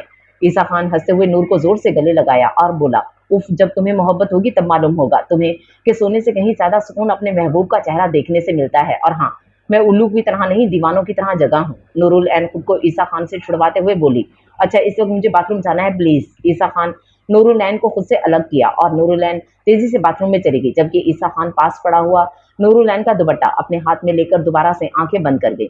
थोड़ी ही देर में जब नूरुल ऐन बाहर आई तो ईसा खान को सोया हुआ देखा और गुस्से में पास आकर अपना दुपट्टा लेने लगी कि कुछ सोचकर हाथ पीछे किया और यूं ही बैठकर ईसा खान को देखने लगी। थोड़ी देर में ईसा अपनी आंखें खोलकर नूरुल ऐन को मुस्कुराकर देखा और उठकर दुपट्टा नूर के ऊपर फैला दिया और खुद बाथरूम की तरफ फ्रेश होने चला गया। उस दिन ईसा खान हारून से मिला और उसे वो सब बता दिया, जिसे हारून खान सुनकर अफसोस से बोला, ईसा तू पागल हो गया क्या यार? ये सब आसान नहीं। अगर तेरे वालिद मोहतरम को पता लगा तो वो नूरुल ऐन के पूरे खानदान को खत्म कर देंगे।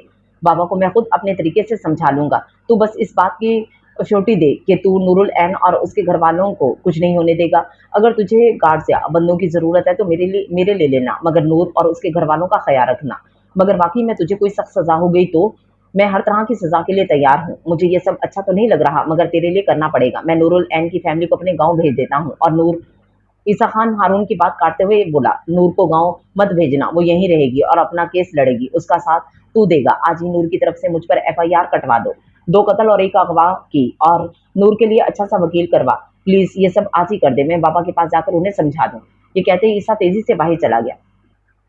दावर खान हमेशा की तरह अपनी किसी पार्टी मीटिंग में मसरूफ थे। ईसा खान मीटिंग के दरमियान में ही उनके पास चला गया और खड़े खड़े ही बोला, बाबा मुझे बहुत जरूरी बात करनी है आपसे। इस वक्त मैं मसरूफ हूँ, बल्कि तुम आओ और मीटिंग अटेंड करो प्लीज। बाबा मुझे अभी और इसी वक्त आपसे बात करनी है, आप मेरे साथ चलें। ये बोलते ही ईसा खान दावर खान का हाथ थामे उन्हें बाहर ले आया। वो साथ वाले रूम में जाकर दरवाजा बंद करते ही दावर खान के साथ बैठा और अपनी बात का आगाज किया। बाबा आप जानते हैं ना मैंने 2 कत्ल किए हैं। दावर खान हैरान होते हुए बोले, क्या मतलब, कौन से 2 कत्ल? आदिल और अपनी बहन का बाबा, वो कत्ल नहीं था, सजा थी उन दोनों के गुनाह की। ईसा खान अफसोस करते हुए बोला, नहीं बाबा, मोहब्बत और शादी करना गुनाह नहीं, उन्हें भागने पर भी हमने मजबूर किया। अगर हम इतने सख्त दिल ना होते तो वो जिंदा और खुश होते। अब इन सब बातों का कोई फायदा नहीं, छोड़ो ये सब। बाबा, हर वक्त फायदे की बात मत किया करें। मैंने फैसला किया है, मैं खुद को पुलिस के हवाले कर रहा हूँ, अपने जुर्म का इकरार करूंगा। दावर खान गुस्से में खड़े हुए और बोले, क्या बकवास कर रहे हो, मैं ऐसा हरगिज नहीं होने दूंगा। बाबा, आप आराम से बैठकर मेरी बात सुने। आप जानते हैं मैं जो फैसला कर लूं उससे 1 इंच भी नहीं हटता, इसलिए आप कुछ भी कहें मैं अपना फैसला नहीं बदलूंगा। इसलिए मैं चाहता हूं कि आप मेरा साथ दें। ये तुम उस मामूली सी लड़की का दिल जीतने के लिए कर रहे हो ना? ईसा खान अपना गुस्सा कंट्रोल करते हुए बोला, वो मामूली लड़की नहीं है बाबा। अगर आपने उसे हल्का सा भी नुकसान पहुंचाने का सोचा भी तो मैं अपने साथ आपकी भी जान दे सकता हूँ। ईसा खान अपनी बात मुकम्मल करके दावर खान की आंखों में देखा तो वो दावर खान को उसकी आंखों से खौफ आया। वो प्यार से बोले, देखो मेरे शहजादे, मैं जानता हूँ तुम्हें मोहब्बत हो गई है उससे, मुझे कोई मसला नहीं, इस बात का मैं तुम्हें यकीन दिलाता हूँ। वो लड़की खुद तुम्हारे पास आएगी, तुमसे प्यार करेगी, ये सब करने की तुम्हें जरूरत नहीं मेरी जान। मैं जानता हूँ बाबा, आपके पास बहुत तरीके हैं, मगर मुझे जबरदस्ती पसंद नहीं, इसलिए मैं आपसे कहने आया हूँ आप इस मामले से दूर रहें। इससे पहले कि दावर खान कुछ बोलते, ईसा खान तेजी से दरवाजा खोलकर वहां से चला गया। हारून खान सारे काम करवा लेता और नूर की फैमिली को अपने गांव भिजवा दिया, जबकि नूर को ईसा के बताए हुए घर में भेज दिया। ईसा खान हारून खान से सब कुछ पूछकर नूरुल ऐन से मिलने चला गया। नूरुल ऐन हैरान परेशान सी इस नए घर को देख रही थी। ये एक छोटा और खूबसूरत घर था, बाहर छोटा सा बाग बना हुआ, और नूर वहां पे रखी कुर्सियों में से एक कुर्सी पे बैठ गई कि उसे दरवाजा खुलने की आवाज आई। वो डरकर दोबारा खड़ी हुई तो सामने से ईसा खान मजबूत कदमों के साथ चलता हुआ नूर के पास आया और उसे हाथ से पकड़कर दोबारा बिठा दिया और कहने लगा, तो बताइए नूरुल ऐन साहिबा, और कोई आपका हुक्म? नहीं, बस अपनी बात पर कायम रहना, कोई भी सजा हो तुम अपना फैसला नहीं बदलोगे। ईसा खान हंसते हुए नूर का हाथ थाम कर बोला, नूर, मुझे वो डायलॉग याद आ रहा है, मुझ पे फिट है कि एक बार मैं कोई फैसला कर लूं तो अपने बाप की भी नहीं सुनता। वेरी फनी, शायद तुम्हें अंदाजा नहीं कि तुम्हें क्या सजा मिल सकती है। तुम्हारी कसम नूर, अगर फांसी भी होगी ना मुझे, तो भी मैं पीछे नहीं हटूंगा। लेट्स सी, क्या अपने हाथ की चाय पिला दोगी? बनाकर दे दूंगी, मगर पी खुद लेना। ईसा खान नूर की बात सुनकर हंसने लगा और उसे किचन की तरफ ले आया। नूर चाय का सामान ढूंढकर चाय बनाने लगी, जबकि ईसा खान उसे देखने लगा और थोड़ी देर बाद बोला, अगर मैं कहूँ कि अपने हाथ से पिला दो चाय, तो क्यों नहीं पिला सकती? मैं तुम्हें जहर तो पिला सकती हूँ, चाय नहीं। तो फिर वही पिला दो, ये सब क्यों करवा रही हो? तुम्हारे हाथ से जहर भी शहद लगेगा, इसलिए नहीं पिला रही, अपने हाथों से ये चाय पियो। नूर चाय का कप ईसा के हाथ में देकर खुद दोबारा बाहर आकर बैठ गई। ईसा खान भी ऐसा ऐसा अपनी चाय खत्म करने लगा। बहुत अच्छी चाय बनाई है तुमने, दिल कर रहा है कि तुम्हारे हाथ चूम लूं। ईसा खान नूर की तरफ थोड़ा झुककर बड़ी आस से पूछने लगा, मे आई किस योर हैंड्स? नूर फौरन दोनों हाथ पीछे करके बोली, नो थैंक्स, अब तुम जेल जाने की तैयारी करो, अपना किया हुआ वादा पूरा करो। ईसा खान सीधा होकर बोला, उफ, कितनी जालिम हो तुम, मुझसे भी ज्यादा, तुमसे ज्यादा नहीं हो, तुम कातिल हो, और जो तुम रोज मुझे कत्ल करती हो अपनी इन नफरत भरी आंखों से, ये नफरत तुमने खुद कमाई है। ईसा खान चाय खत्म करके कप टेबल पर रखते हुए बोला, सही कहती हो तुम, मैं ही ये नफरत खत्म भी करूंगा। ये बोलकर ईसा खान नूरुल ऐन को अपने सामने खड़ा किया और उसका दुपट्टा हल्का सा गर्दन से हटाकर नूर के तिल छूते हुए कहने लगा, मेरी इस अमानत का ख्याल रखना नूर, इन तिलों में मेरा दिल है। ये कहकर ईसा खान वहां से चला गया, जबकि नूर अपना हाथ वहीं रख गई जहां थोड़ी देर पहले ईसा खान का हाथ था। ईसा खान नूर से मिलने के बाद अपनी माँ से मिलने अपने घर गया। वहाँ वफा खान की मौत के बाद से बहुत कम ही मुलाकात होती थी। ईसा खान की अपनी माँ से गुलजहां भी अभी तक ईसा खान को माफ़ नहीं कर पाई थी। ईसा खान खामोशी से गुलजहां के रूम में आया और उनके पाँव पकड़ लिए। गुलजहां अपनी आंखें खोलकर ईसा को सर झुकाए देखा तो अपने पाँव समेट कर बैठ गई और ईसा खान को देखने लगी। आज कितने ही दिनों बाद वो अपने बेटे को देखने ही थी। ईसा खान उनका हाथ थामकर बोला, मामा, मैं अपनी सजा काटने जा रहा हूँ, इससे पहले मैं आपसे माफ़ी लेने आया हूँ। क्या आप मुझे अपनी बेटी का खून माफ़ करेंगी? लेकिन अगर आप कोई सज़ा देना चाहें तो भी मैं तैयार हूँ। कोई माँ भी अपनी औलाद को सज़ा दे सकती है। नहीं बेटा, माँ की मोहब्बत में इतना हौसला नहीं होता। ये बोलकर गुलजहां ईसा को गले लगाकर रोने लगी। थोड़ी देर बाद ईसा खान अपनी माँ का माथा चूमकर बोला, वाकई मामा, माँ की मोहब्बत को कोई सवाल नहीं। आप मेरे लिए दुआ करिए मामा कि अल्लाह मुझे मेरी मोहब्बत के साथ ज़िंदगी गुजारने का मौका दे। एक बार फिर वो अपनी माँ को गले लगाकर वहाँ से चला गया। थोड़ी देर बाद पुलिस ईसा खान का अरेस्ट वारंट लेकर साथ ईसा खान को गिरफ्तार करके ले गए और दावर खान बेबसी से अपने हाथ मलते रह गए। दावर खान भी ईसा खान के लिए एक अच्छा वकील करवा लेते। ईसा खान को एक साफ सुथरे जेल में रखा गया और ईसा खान की गिरफ्तारी और एतराफ़ जुर्म करने के बाद ब्रेकिंग न्यूज़ हर तरफ चलने लगी। हर कोई अपने अपने तबसरे करने लगा। कोई कहता कि ये इलेक्शन जीतने की चाल है और कोई कहता कि लड़की की खातिर ये सब हो रहा है। पार्टी के अहम कारकुनान भी आहिस्ता आहिस्ता पार्टी छोड़ने लगे। इन सब से तंग आकर दावर खान खुद ही पार्टी से इस्तीफा दे दिए। कुछ दिन बाद ही अदालत की तरफ से ईसा खान और नूर की पेशी का हुक्म हुआ। हारून खान वादे के मुताबिक नूरुल ऐन को कमरा अदालत में ले आया। नूरुल ऐन खुद को एक बड़ी सी चादर में छुपाए कमरा अदालत में दाखिल हुई तो ईसा खान उसे देखकर खड़ा हुआ। ईसा खान के दोनों हाथों में हथकड़ी लगी। ये देखकर नूर को अजीब सी खुशी हुई। थोड़ी ही देर में कमरा अदालत में कार्रवाई शुरू हुई। ईसा खान और नूरुल ऐन आमने सामने कटहरे में खड़े होते हैं और ईसा खान की नजरें नूरुल ऐन पर थीं। नूर ने अपना चेहरा चादर से ढका था। नूरुल ऐन का वकील बड़े प्रोफेशनल तरीके से सवाल जवाब करने लगा और नूर कुरान पर हल्फ उठाते हुए तफसील से जवाब देने लगी। जज साहब, ईसा खान ने मेरे भाई और मेरी दोस्त, जो कि मेरी भाभी भी थी, और इस शख्स की सगी बहन भी, उन दोनों को मेरे सामने बेदर्दी से मार दिया, सिर्फ इसलिए कि उन्होंने मोहब्बत की शादी की थी। और ना सिर्फ ये बल्कि मुझे ज़बरदस्ती अगवा किया और मेरा रेप भी किया। नूर जैसे ही अपने लिए रेप का लफ्ज़ इस्तेमाल किया तो ईसा खान तड़प कर सर उठाया और नूर की बात काटते हुए बोला, नहीं नूर प्लीज़ रेप तो मत कहो, मैं तुम्हारे बारे में ये नहीं सुन सकता। मिस्टर ईसा, आपकी इतला के लिए अर्ज़ है कि निकाह किए बिना किसी के साथ ज़बरदस्ती करना रेप ही कहलाता है। ईसा खान ये सुनकर कर्ब से अपनी आंखें बंद कर गया। अब वकील ईसा खान से सवाल करने लगा। जवाब में ईसा खान बहुत मुख्तसर जवाब दिए, जो कुछ भी नूर ने कहा है वो सब सच है और मैं इस जुर्म के बदले किसी भी सज़ा के लिए तैयार हूँ। ईसा खान का ये जवाब सुनकर सब हैरान हुए, जबकि दावर खान अपनी सीट से उठकर बोले, जज साहब, ये इस वक्त अपने होश में नहीं है, प्लीज़ मैं गुजारिश करता हूँ हमें मौका दिया जाए अपने हक में बोलने का। आपने जो कहना है यहाँ आकर बोले। दावर खान ईसा खान की जगह खड़े हुए और बोले, मेरी बेटी को ज़बरदस्ती लेकर गया था इसका भाई, और जब हमें मालूम हुआ तो हमारे पास एक ही रास्ता था, इसलिए हमने इस लड़की को उठवा लिया ताकि इसका भाई मेरी बेटी को ले आए वापस। मगर जब वो वापस आया तो उसने मेरे बेटे पे हमला करने की कोशिश की, इसलिए मजबूरन ईसा ने गोली चलाई और वो दोनों मारे गए, जबकि ये लड़की अपनी रजामंदी से ईसा के साथ रही। मेरा बेटा किसी के साथ ज़बरदस्ती नहीं करता। ये सुनकर नूरुल ऐन हैरान हुई, जबकि ईसा खान तड़प कर उठा और गुस्से से बोला, ये झूठ बोल रही हैं, इनकी बात में कोई सच्चाई नहीं। जज साहब, मेरा बेटा इस वक्त डिप्रेशन का शिकार है, इसे नहीं मालूम कि क्या कहना है। आप खुद सोचे, कोई इंसान अपने लिए कुछ भी मानने को तैयार है सिर्फ इस लड़की के कहने पर। इससे पहले कि ईसा खान फिर से कुछ बोलता, जज साहब सबको खामोश होने का बोलते हुए बोले, मैं आप लोगों को एक और मौका देता हूँ, कोर्ट डिसमिस। ये बोलकर जज साहब कमरा अदालत से चले गए, जबकि ईसा खान दावर खान के पास आकर गुस्से से बोला, बाबा, मैंने आपको कहा था मेरे इस मामले से दूर रहें, आपने ये सब झूठ क्यों कहा? तुमने कहा था नूरुल ऐन और उसकी फैमिली से दूर रहूं। देखो, मैंने इन्हें कुछ नहीं कहा, मगर जो मैं कर सकता हूं मुझे करने दो। आपको क्या लगता है आपके इस झूठ पे ये अदालत यकीन कर लेगी? नहीं बाबा, मैं ऐसा होने नहीं दूंगा। दावर खान ये सुनकर गुस्से में वहां से चले गए, जबकि नूरुल ऐन जो काफी देर से उन दोनों की बातें सुन रही थी, ईसा खान के पास आकर बोली, ये सब क्या है ईसा खान? क्या तुम मुझे पागल बना रहे हो? तुमने अपने लिए वकील भी करवा लिया, आखिर क्या साजिशें कर रहे हो? नूर, ऐसा कुछ नहीं, मुझे नहीं मालूम था कि बाबा ये सब बोलेंगे। नूर नफरत से ईसा को देखकर वहां से जाने लगी कि ईसा खान ने उसे पुकारा, नूर प्लीज ऐसे मत जाओ, मुझे अपना चेहरा तो दिखा दो, कितने दिन से तुम्हें नहीं देखा। अब उसी दिन तुम मुझे देखोगे जब तुम्हें सजा होगी, जब के लिए खुदा हाफिज। ये बोलकर नूर वहां से चली गई, जबकि ईसा खान बेबसी से अपनी आंखें बंद कर गया। अगली पेशी 3 दिन बाद रखी गई। हारून खान ईसा खान से मिलने आया और बोला, यार नूरुल ऐन ने पैगाम भिजवाया है तेरे लिए, वो अपनी फैमिली से मिलना चाहती है, अब बोल क्या करूं? उसे कहना कि मुझसे मिलने आ जाए, मुझसे आकर खुद पूछे, फिर इजाजत दूंगा मैं उसे। मैं समझ गया, कुछ दो वाला हिसाब। चल ठीक है, मैं उसे ले आऊंगा, तू अपना ख्याल रखना।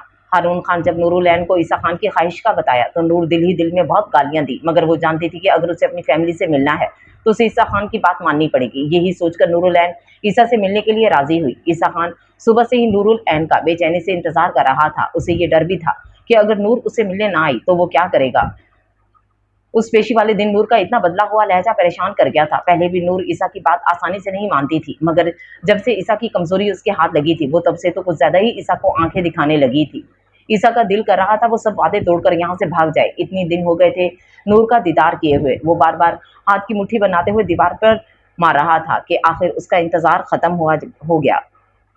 नूर 2 पुलिस सिपाहियों के साथ नजर आई और वो तेजी से जेल की सलाखों को पकड़ते जैसे उनको तोड़ देगा। एक सिपाही ताला खोला और नूर को जेल के अंदर जाने का इशारा किया। नूर को जेल में जाना अजीब लगा।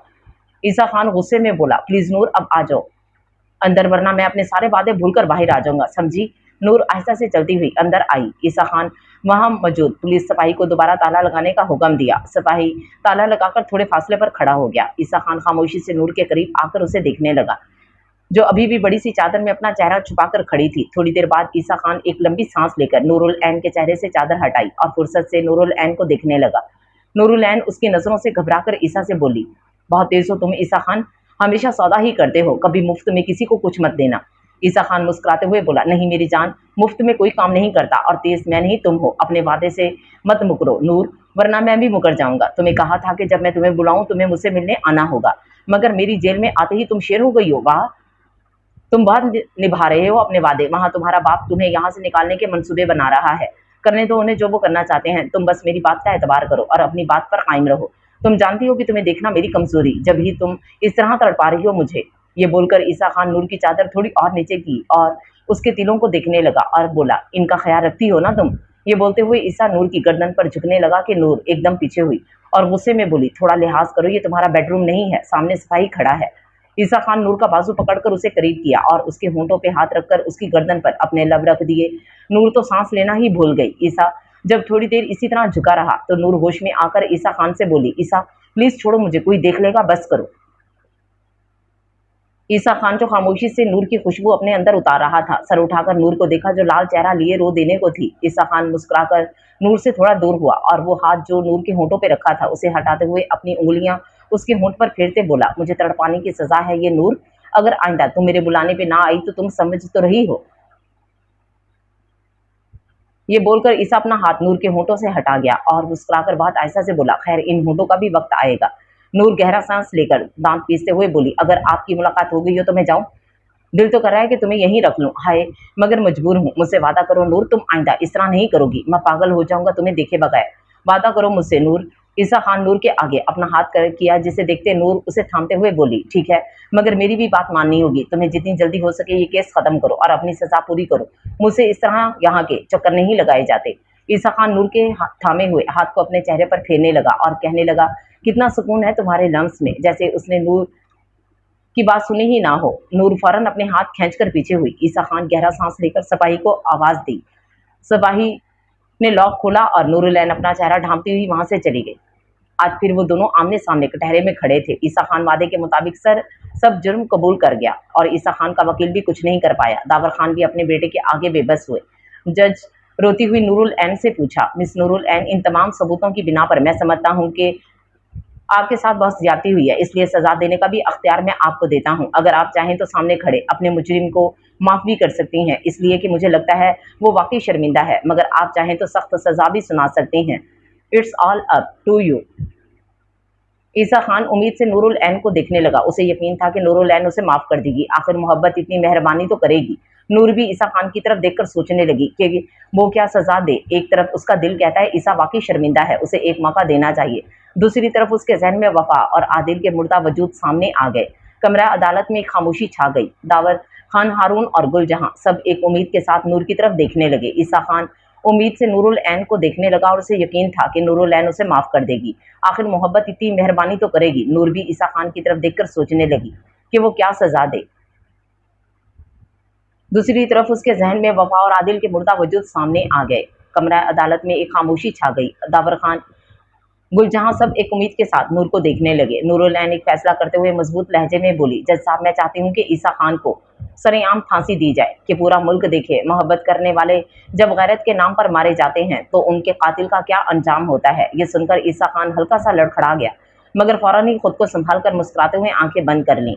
कोई भी इस सजा की उम्मीद नहीं कर रहा था। शायद जज साहब को भी ये उम्मीद नहीं थी, इसलिए वो दोबारा नूरुल ऐन से पूछते कि नूर दोबारा भी यही बोली। जज अपने कलम से 20 दिन बाद की तारीख डालकर अपना कलम तोड़ दी। जज साहब के जाते ही दावर खान, गुलजहां और हारून खान ईसा खान के पास आए, जबकि नूरुल ऐन वहीं खड़ी रही। दावर खान ईसा खान को बोले, ईसा, ये सजा गलत है, मैं सुप्रीम कोर्ट में अपील करूंगा। नहीं बाबा, बिल्कुल ठीक है, जो भी हुआ मैं जानता हूँ आप लोग परेशान हैं, मगर यकीन करें मैं मुतमईन हूँ। गुलजहां रोने लगी, जबकि नूरुल ऐन खामोशी से वहां से जाने लगी कि ईसा खान ने उसे पुकारा, नूर प्लीज रुक जाओ। नूर रुक तो गई मगर कदम आगे नहीं बढ़ाई। ईसा खान खुद ही चलता हुआ उसके पास आया और उसकी चादर चेहरे से हटाकर बोला, नूर, सजा तो तुमने अच्छी सुनाई है, मैं इसे दिल से कबूल करता हूँ, मगर जब तक मैं जिंदा हूँ तब तक प्लीज मुझसे मिलते रहना, बस यही सोचकर आ जाना मरने वाले की आखिरी ख्वाहिश है। नूरुल ऐन जवाब में कुछ नहीं बोली। ईसा खान गौर से नूर को देखते हुए बोला, क्या बात है नूर, इतनी खामोश क्यों हो? तुम्हें तो खुश होना चाहिए ना, जो तुम चाहती हो वही हुआ है, फिर तुम उदास क्यों लग रही हो मुझे? नूरुल ऐन बहुत मुश्किल से बोली, मैं उदास नहीं हूँ, बहुत मुतमईन हूँ, मगर मैं तुम्हारी तरह नहीं हूँ कि किसी की मौत की खबर सुनकर खुशी मनाऊं।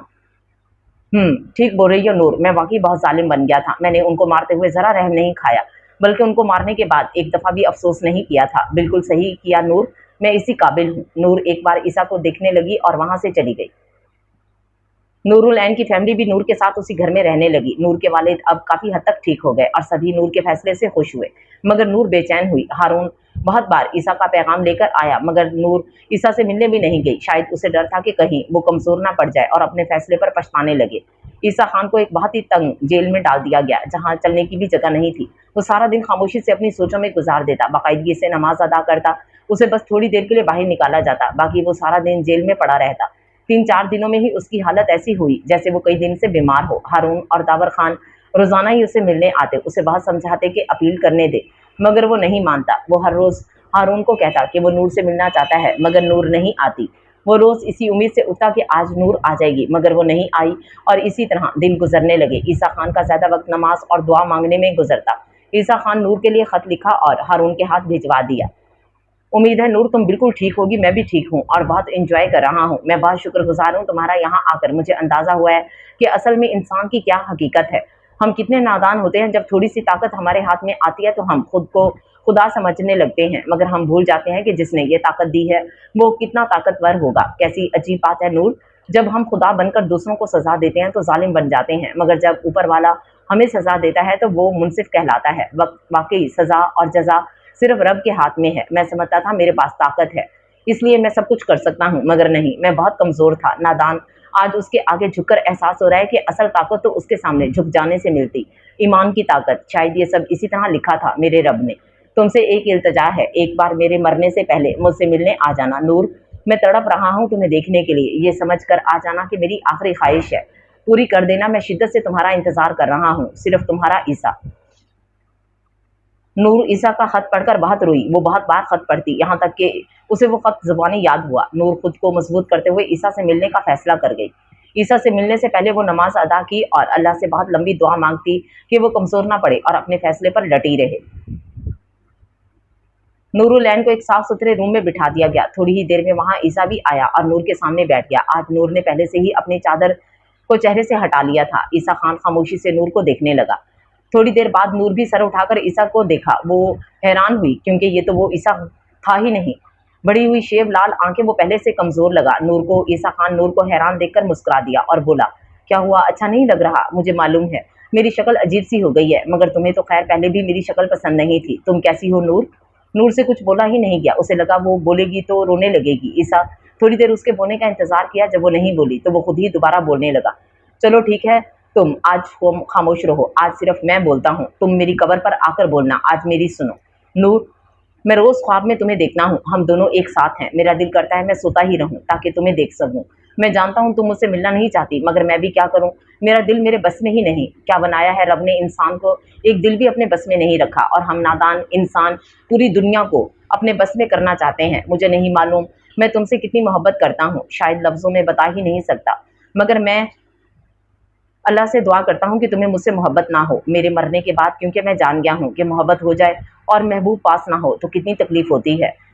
वैसे वफा और आदिल मोहब्बत के मामले में खुश नसीब निकले हैं, दोनों अभी भी एक साथ हैं। ईसा थोड़ी देर के लिए खामोश हुआ। नूर अब भी कुछ नहीं बोली। ईसा खामोशी से नूर को देखने लगा। नूर भी सर उठाकर ईसा को देखा और बहुत मुश्किल से बस इतना बोली, मैं अब जाऊं ईसा खान? क्या मैं तुम्हें थोड़ी देर और नहीं देख सकता? नूरुल ऐन हाँ में सर हिला गई। नूर जैसे ही अपने कमरे में पहुंची तो इतनी देर से रुके हुए आंसू बाहर आ गए और वो फूट फूट कर रोने लगी। ईसा खान के लबों का एहसास अभी भी उसे महसूस हो रहा था। बहुत देर रो लेने के बाद वो वजू करके नफल अदा करने लगी। दुआ मांगने के बाद वो लेट गई। थोड़ी ही देर में उसे नींद आ गई। वो देखने लगी कि वफा और आदिल एक दूसरे का हाथ थामे मुस्कुरा रहे हैं, जबकि ईसा खान रोता हुआ उनके कदमों में बैठा। वफा ईसा को अपने कदमों से उठाती और नूर के पास ले आई और मुस्कुराकर बोली, नूर, मेरे भाई को इतनी बड़ी सजा मत दो, तुम भी मोहब्बत से मुकाबला करने लग गई हो, अपना लो मोहब्बत को, नसीहत हासिल करो ईसा खान से, वरना तुम भी इसी की तरह बेबस हो जाओगी। एकदम नूर की आंख खुली और वो गहरे गहरे सांस लेने लगी। उसे लगा जैसे वफा खान भी अभी भी उसके सामने खड़ी है। वो जोर से आंखें बंद करके दोबारा खोली तो वहां कोई नहीं था। नूर सोचने लगी कि वफा ने अपने भाई को माफ कर दिया, मगर मैं कैसे माफ करूं इस शख्स को जिसने मेरा भाई, मेरी खुशियां, यहाँ तक कि मेरी जिंदगी ही मुझसे छीन ली। नहीं वफा, मैं माफ नहीं कर सकती, मेरे पास तुम्हारे जैसा ज़र्फ नहीं है। फांसी में सिर्फ 2 दिन रह गए। दावर खान अपनी अना और इज्जत को मारते हुए गुलजहां के साथ नूरुल ऐन से मिलने आए। दावर खान नूर के आगे हाथ जोड़कर बैठे, बोलते कि ये हाथ कभी किसी के आगे नहीं जोड़े मैंने। मैं हमेशा जुड़े हुए हाथों को देखता था, मगर आज एहसास हो रहा है कि ये कितना मुश्किल है। आज मैंने अपने रब के आगे भी हाथ जोड़े, वहां से जवाब आया कि पहले तुमसे माफी मांगनी होगी। बेटा, ईसा नहीं रहा तो हम भी खत्म हो जाएंगे। मैं गुजरा वक्त वापस नहीं ला सकता, मगर तुम कहो तो ईसा की जगह मुझे फांसी दे दो। उसे ऐसा मैंने बनाया था, वो तो मासूम सा बच्चा था। दावर खान रोने लगे। गुलजहां भी नूर के पास आई और बोली, मैं अपनी बेटी को खो चुकी हूँ, अब मुझ में इतनी ताकत नहीं कि अपने बेटे को मरता हुआ देखूं। मैं एक माँ होने के नाते तुमसे भीख मांगती हूँ। ये बोलकर गुलजहां नूर के पांव पकड़ने लगी कि नूर रोते हुए उनके गले लग गई। नूर की माँ भी उठकर उनके पास आई और नूर को बोली, मैंने अपने बेटे का खून एक माँ के लिए माफ किया। नूर, अब फैसला तुम पे छोड़ती हूँ। अपने भाई का खून माफ करना चाहो तो अभी वक्त है। नूर ये सुनकर खड़ी हुई और अपनी माँ के गले लगकर रोने लगी और बोली, माँ से ज्यादा कौन अपनी औलाद से मोहब्बत कर सकता है। जब आपने अपना ज़र्फ इतना बड़ा कर लिया तो मैं भी आप ही की बेटी हूँ, और वैसे भी जिनके कत्ल का बदला मैं ले रही हूँ वो लोग भी उसे माफ कर चुके हैं। ये बोलकर नूर दावर खान के पास गई और बोली, क्या अब भी कुछ हो सकता है अगर मैं ये फैसला वापस लेना चाहूँ? दावर खान खुशी से अपने आंसू साफ करते हुए नूर के सर पे हाथ रखे और बोले, हाँ बेटा, मैं हाई कोर्ट में अपील करना हूँ फौरन, बस तुम्हें वहां आकर अपना बयान देना होगा। ईसा खान आंखें बंद किए दुआ मांगने में मसरूफ था कि दावर खान उसे खुशी से पुकारे, ईसा मेरे बच्चे, तुम्हारी दुआ कबूल हो गई है, आज तुम्हें हाई कोर्ट जाना है। नूर ने अपना फैसला वापस ले लिया है मेरी जान। ईसा खान दुआ खत्म करके दावर खान का चेहरा सलाखों के पीछे से देखा और बोला, बाबा, आपने कोई जबरदस्ती की है इन लोगों के साथ, मुझे सच बताएं। नहीं ईसा खान, मुझे मालूम हो गया है कि जो ताकत मोहब्बत में है वो जबरदस्ती में नहीं। मैंने माँ ने इससे माफी मांगी, उसके पांव पड़े और उसने माफ कर दिया। ऐसा कैसे हो सकता है बाबा? मैं भी तो पांव पड़ा था उसके, मुझे तो माफ नहीं किया उस वक्त। अब यकीन कर लो यार, आज अदालत में मिलना और पूछ लेना उससे, मगर अब कोई गड़बड़ मत करना। अब नूर ने अपनी मुकम्मल रजामंदी के साथ तुम्हें माफ किया है। आज फिर से वही माहौल हुआ, सब अपनी जगह पर बैठे, जबकि नूर और ईसा एक दूसरे के सामने कटहरे में खड़े थे। जज साहब अपनी रोबदार आवाज में नूर से पूछा, क्या आपको अपना फैसला बदलने के लिए किसी ने मजबूर किया है? नहीं, मैं अपने पूरे दिल से इन्हें माफ करती हूँ। क्या मैं पूछ सकता हूँ कि 2 दिन पहले आपको ये माफ कर देने का नेक ख्याल कैसे आया? मैं जिनके कत्ल की सजा इसे दे रही थी, जब इन लोगों ने ही इसे माफ कर दिया तो मैं किस बात की सजा दूं? क्या मतलब इस बात का? आपको कैसे पता कि उन्होंने माफ कर दिया है? मेरे ख्वाब में आए थे वो दोनों, बहुत खुश थे, उन्होंने ही कहा है कि माफ कर दो। फिर मेरे पास कोई ऑप्शन नहीं बचा, मेरी माँ ने भी माफ कर दिया, इसलिए मैं भी माफ करती हूँ वो सब कुछ जो उसने हमारे साथ किया। खुदा भी इसे माफ करे। खुदा का ज़र्फ वाहत है, उसने आपके माफ करते ही उसे माफ कर दिया होगा। जब सब माफी तलाफी हो हुई गई है तो फैसला भी सुना देते हैं। ईसा खान जो इतनी देर से सब बातें सुन रहा था वो एकदम बोला, 1 मिनट जज साहब, मैं पहले नूर से कुछ पूछना चाहता हूँ, आपकी इजाजत हो तो? जी हाँ, पूछें। नूर, मुझे सिर्फ माफी नहीं, तुम्हारा साथ भी चाहिए, बोलो क्या तुम मुझे कबूल करोगी? तुम्हारे लिए क्या ये काफी नहीं कि मैंने अपनी नफरत खत्म करके तुम्हें माफ कर दिया? नहीं नूर, अगर तुम ये जिंदगी अपने साथ किए बगैर मुझे जिंदगी बख्श रही हो तो मुझे फांसी ही कबूल है। नूरुलैन जज साहब की तरफ देखते हुए बोली, जज साहब आप फैसला सुनाएं, इनकी इस बात का जवाब यहाँ से जाने के बाद दूंगी। हम मुद्दई की माफ कर देने के बाद अदालत हुक्म देती है कि ईसा खान को बाइज्जत बरी रिहा कर दिया जाए। सब अपनी अपनी जगह खड़े होकर खुशी का इजहार करने लगे और ईसा खान की हथकड़ी खोल दी गई। 2 दिन बाद ईसा खान को आखिरकार नूरुल ऐन अकेले में मिल गई। ईसा खान बहुत खामोशी से नूर के कमरे में गया। वो इस वक्त सो रही थी। पहले तो ईसा उसके पास बैठकर उसे जी भरकर देखा और फिर बहुत आराम से उसका हाथ पकड़कर अपने चेहरे पे रखा और आंखें बंद कर ली। थोड़ी देर बाद वो कुछ सोचकर आंखें खोली और मुस्कुराता हुआ नूर की गर्दन से बाल हटाए और उसके तिलों को छूने लगा। नूर को जैसे ही एहसास हुआ कि उसके पास कोई है तो वो फौरन आंखें खोल दी। ईसा खान को अपने इतने पास देख वो जल्दी से उठी और दूर होकर अपना दुपट्टा खुद पर फैला कर लिया। ईसा खान खामोशी से नूर को देखते रहा। नूर उसके इस तरह देखने से तंग आकर बोली, क्या मसला है, मेरे रूम में क्यों आए हो? ईसा खान मुस्कुराते हुए बोला, वैसे ये कमरा ही नहीं, ये घर भी मेरा है, मगर मुझे इन सब से कोई गर्ज नहीं। मैं ये चाहता हूँ कि आप मेरी हो जाएं। मैंने तुम्हें माफ कर दिया, यही एहसान मानो। अब अगर दोबारा से बदमाशी की तो मैं अपना फैसला बदल लूंगी और जज को कहूंगी कि इसे फांसी ही दे दें। ईसा खान जोर से हंसते हुए बोला, यह अदालत आपके अबू जी की नहीं है। जब दिल किया फैसला बदल दिया, और जहां तक बदमाशी की बात है वो तो अब तुम करने लगी हो, वो भी बिला वजह। जब बंदा बदमाश था तब तो फिर भी मान जाती थी, अब जब से शरीफ हुआ हूँ मैडम आप कुछ ज्यादा ही नखरे दिखाने लग गई हैं। नूर मुश्किल से अपनी मुस्कुराहट छुपाते हुए बोली, हाँ, तो इतने अरसे मैंने तुम्हारे साथ रहकर बदमाशी ही सीखी है। ईसा खान तेजी से नूर के पास आकर उसके दोनों बाजू पकड़कर एक झटके से अपने करीब किया और बोला, बस मेरी जान, बहुत सुन ली तुम्हारी। सीधी तरह बताओ कब लाऊं बारात, वरना मैं ऐसे ही पास आ गया तो कहोगी रेप किया है। नूरुलैन गुस्से से अपने हाथ छुड़वाए और ईसा खान को खुद से दूर किया और बोली, तुम नहीं बदलोगे ठीक है, मेरी एक शर्त है। ईसा खान अपनी आंखों को थोड़ा छोटा करके बोला, ओह, तो अब आप शर्तें रखेंगी, बहुत खूब। खैर, तुम कहो तो तुम्हारे कदमों में अपना सर रख दो। जी नहीं, ये फजूल का सर मुझे नहीं चाहिए। मुझसे वादा करो खान, विला में हम दोनों रहेंगे और मशरूब खाने की जगह दरसगाह बनाओगे वफा और आदिल के नाम से, और हम दोनों रोज उन दोनों की कब्र पर दिया जलाएंगे। ईसा खान नूर के पास आया और हाथ आगे करते हुए बोला, तुम ना भी कहती तो मैंने ये सब करना, मगर अच्छा है हम लोग मिलकर करेंगे। अरे अब हाथ तो थाम लो, वादा नहीं लेना। नूरुल ऐन एक अदा से बोली, नहीं, मुझे तुम्हारी जुबान पे ही यकीन है। ईसा खान नूर को पकड़कर अपने करीब करते हुए बोला, उफ, इस अदा पर तो हम मर ही ना जाएं। नूरुल ऐन शर्माते हुए खुद को ईसा खान से छुड़वाने की कोशिश की। जब वो नहीं छोड़ा तो बेबस होकर बोली, प्लीज ईसा खान छोड़ो, अब ये सब शादी के बाद बहुत मजे कर लिए तुमने। ईसा खान मुस्कुराते हुए नूर को आराम से छोड़ते हुए बोला, मजे नजर आ रहे हैं, और जो इतना तड़पाया है मुझे वो सब नहीं याद। बस आज ही हमारा निकाह होगा, तैयार रहना। नूरुल ऐन घबरा कर बोली, क्या हो गया है आज, क्यों? सब्र करो, इतनी जल्दी कैसे हो सकता है? सब सब हो जाएगा मेरी जान, ये मुझ पे छोड़ दो, क्योंकि अब मुझसे और सब्र नहीं होता। सो बी रेडी माई लव। नूर की बात सुने बगैर ही जल्दी से बाहर चला गया। ईसा खान बाकी इतने कम वक्त में सब तैयारी कर ली। नूर की सब चीजें अपनी पसंद की ली। नूर उसके दिए हुए लिबास में खुद को आईने में देखा तो देखती रह गई। खूबसूरत तो वो थी, मगर ईसा खान की मोहब्बत का अक्स आज उसके चेहरे पे भी नजर आ रहा था। वो अपने आप में ही गुम हुई कि ईसा खान खामोशी से उसके पीछे खड़ा हुआ। जब काफी देर तक नूर को ईसा की मौजूदगी का एहसास नहीं हुआ तो वो खुद उसे कंधों से थामकर अपनी तरफ की और नूर ईसा के सामने देख बेख्तियार ही उसके सीने में छुप गई। ईसा खान भी उसे जोर से अपने गले लगाया और नूर को यह सब ख्वाब लगा। जैसे उसे होश आया तो फौरन ईसा से दूर हुई। ईसा उसकी इस हरकत पर मुस्कुराकर बोला, खुद ही पास आती हो और खुद ही दूर कर देती हो, आखिर ये माजरा क्या है? नहीं, वो मैं समझी शायद आप नहीं हैं। ईसा उसके बहुत पास आकर हैरान होते हुए पूछा, हैं? तो फिर तुम क्या समझी कि इस वक्त कौन होगा? अरे नहीं, मेरा वो मतलब नहीं, मैं समझी कि मैं ख्वाब देख रही हूँ। ईसा खान जोर से हंसा और नूर को अपनी बाहों में लिया, बेड पर लाया और उसके तिलों को हाथ लगाते हुए बोला, यह हकीकत है मेरी जान, अब मुझे इजाजत दो कि मैं तुम्हें बता सकूं कि तुम कितनी प्यारी लग रही हो। ये बोलकर ईसा खान नूर पर झुकने लगा कि नूर उसे रोकते हुए बोली, रुको ईसा, पहले हम मिलकर नमाज अदा करते हैं, अल्लाह से अपने सब गुनाहों की माफ़ी मांगते हैं और एक अच्छी और साफ जिंदगी का आगाज करते हैं। ईसा खान गहरा सांस लेकर नूर से दूर हुआ और बोला, चलो फिर आओ मिलकर पढ़ते हैं। खान विला में सब मौजूद थे। नूरुल ऐन की फैमिली, ईसा के माँ बाप और हारून खान सब एक साथ नाश्ता कर रहे। ईसा खान की नजरें नूर का ही तवाफ कर रही। जब सब नाश्ता कर लेते तो ईसा खान सबको मुखातिब करके बोला, आज वफा और आदिल के लिए मैंने कुरान खानी का सोचा है, आज शाम को इंशाल्लाह।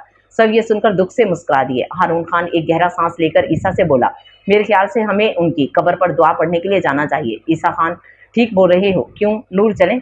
वो सब मिलकर खान विला की पिछली तरफ गए जहां दो कब्रें खामोश थीं। सब दुआ मांगते। हारून खान की दुआ सबसे लंबी थी। नूर कब्र के पास बैठकर रोने लगी। ईसा खान हारून के कंधे पर हाथ रखकर बोला, तूने बहुत साथ दिया है मेरा, मैं तेरा ये एहसान कभी नहीं उतार सकता।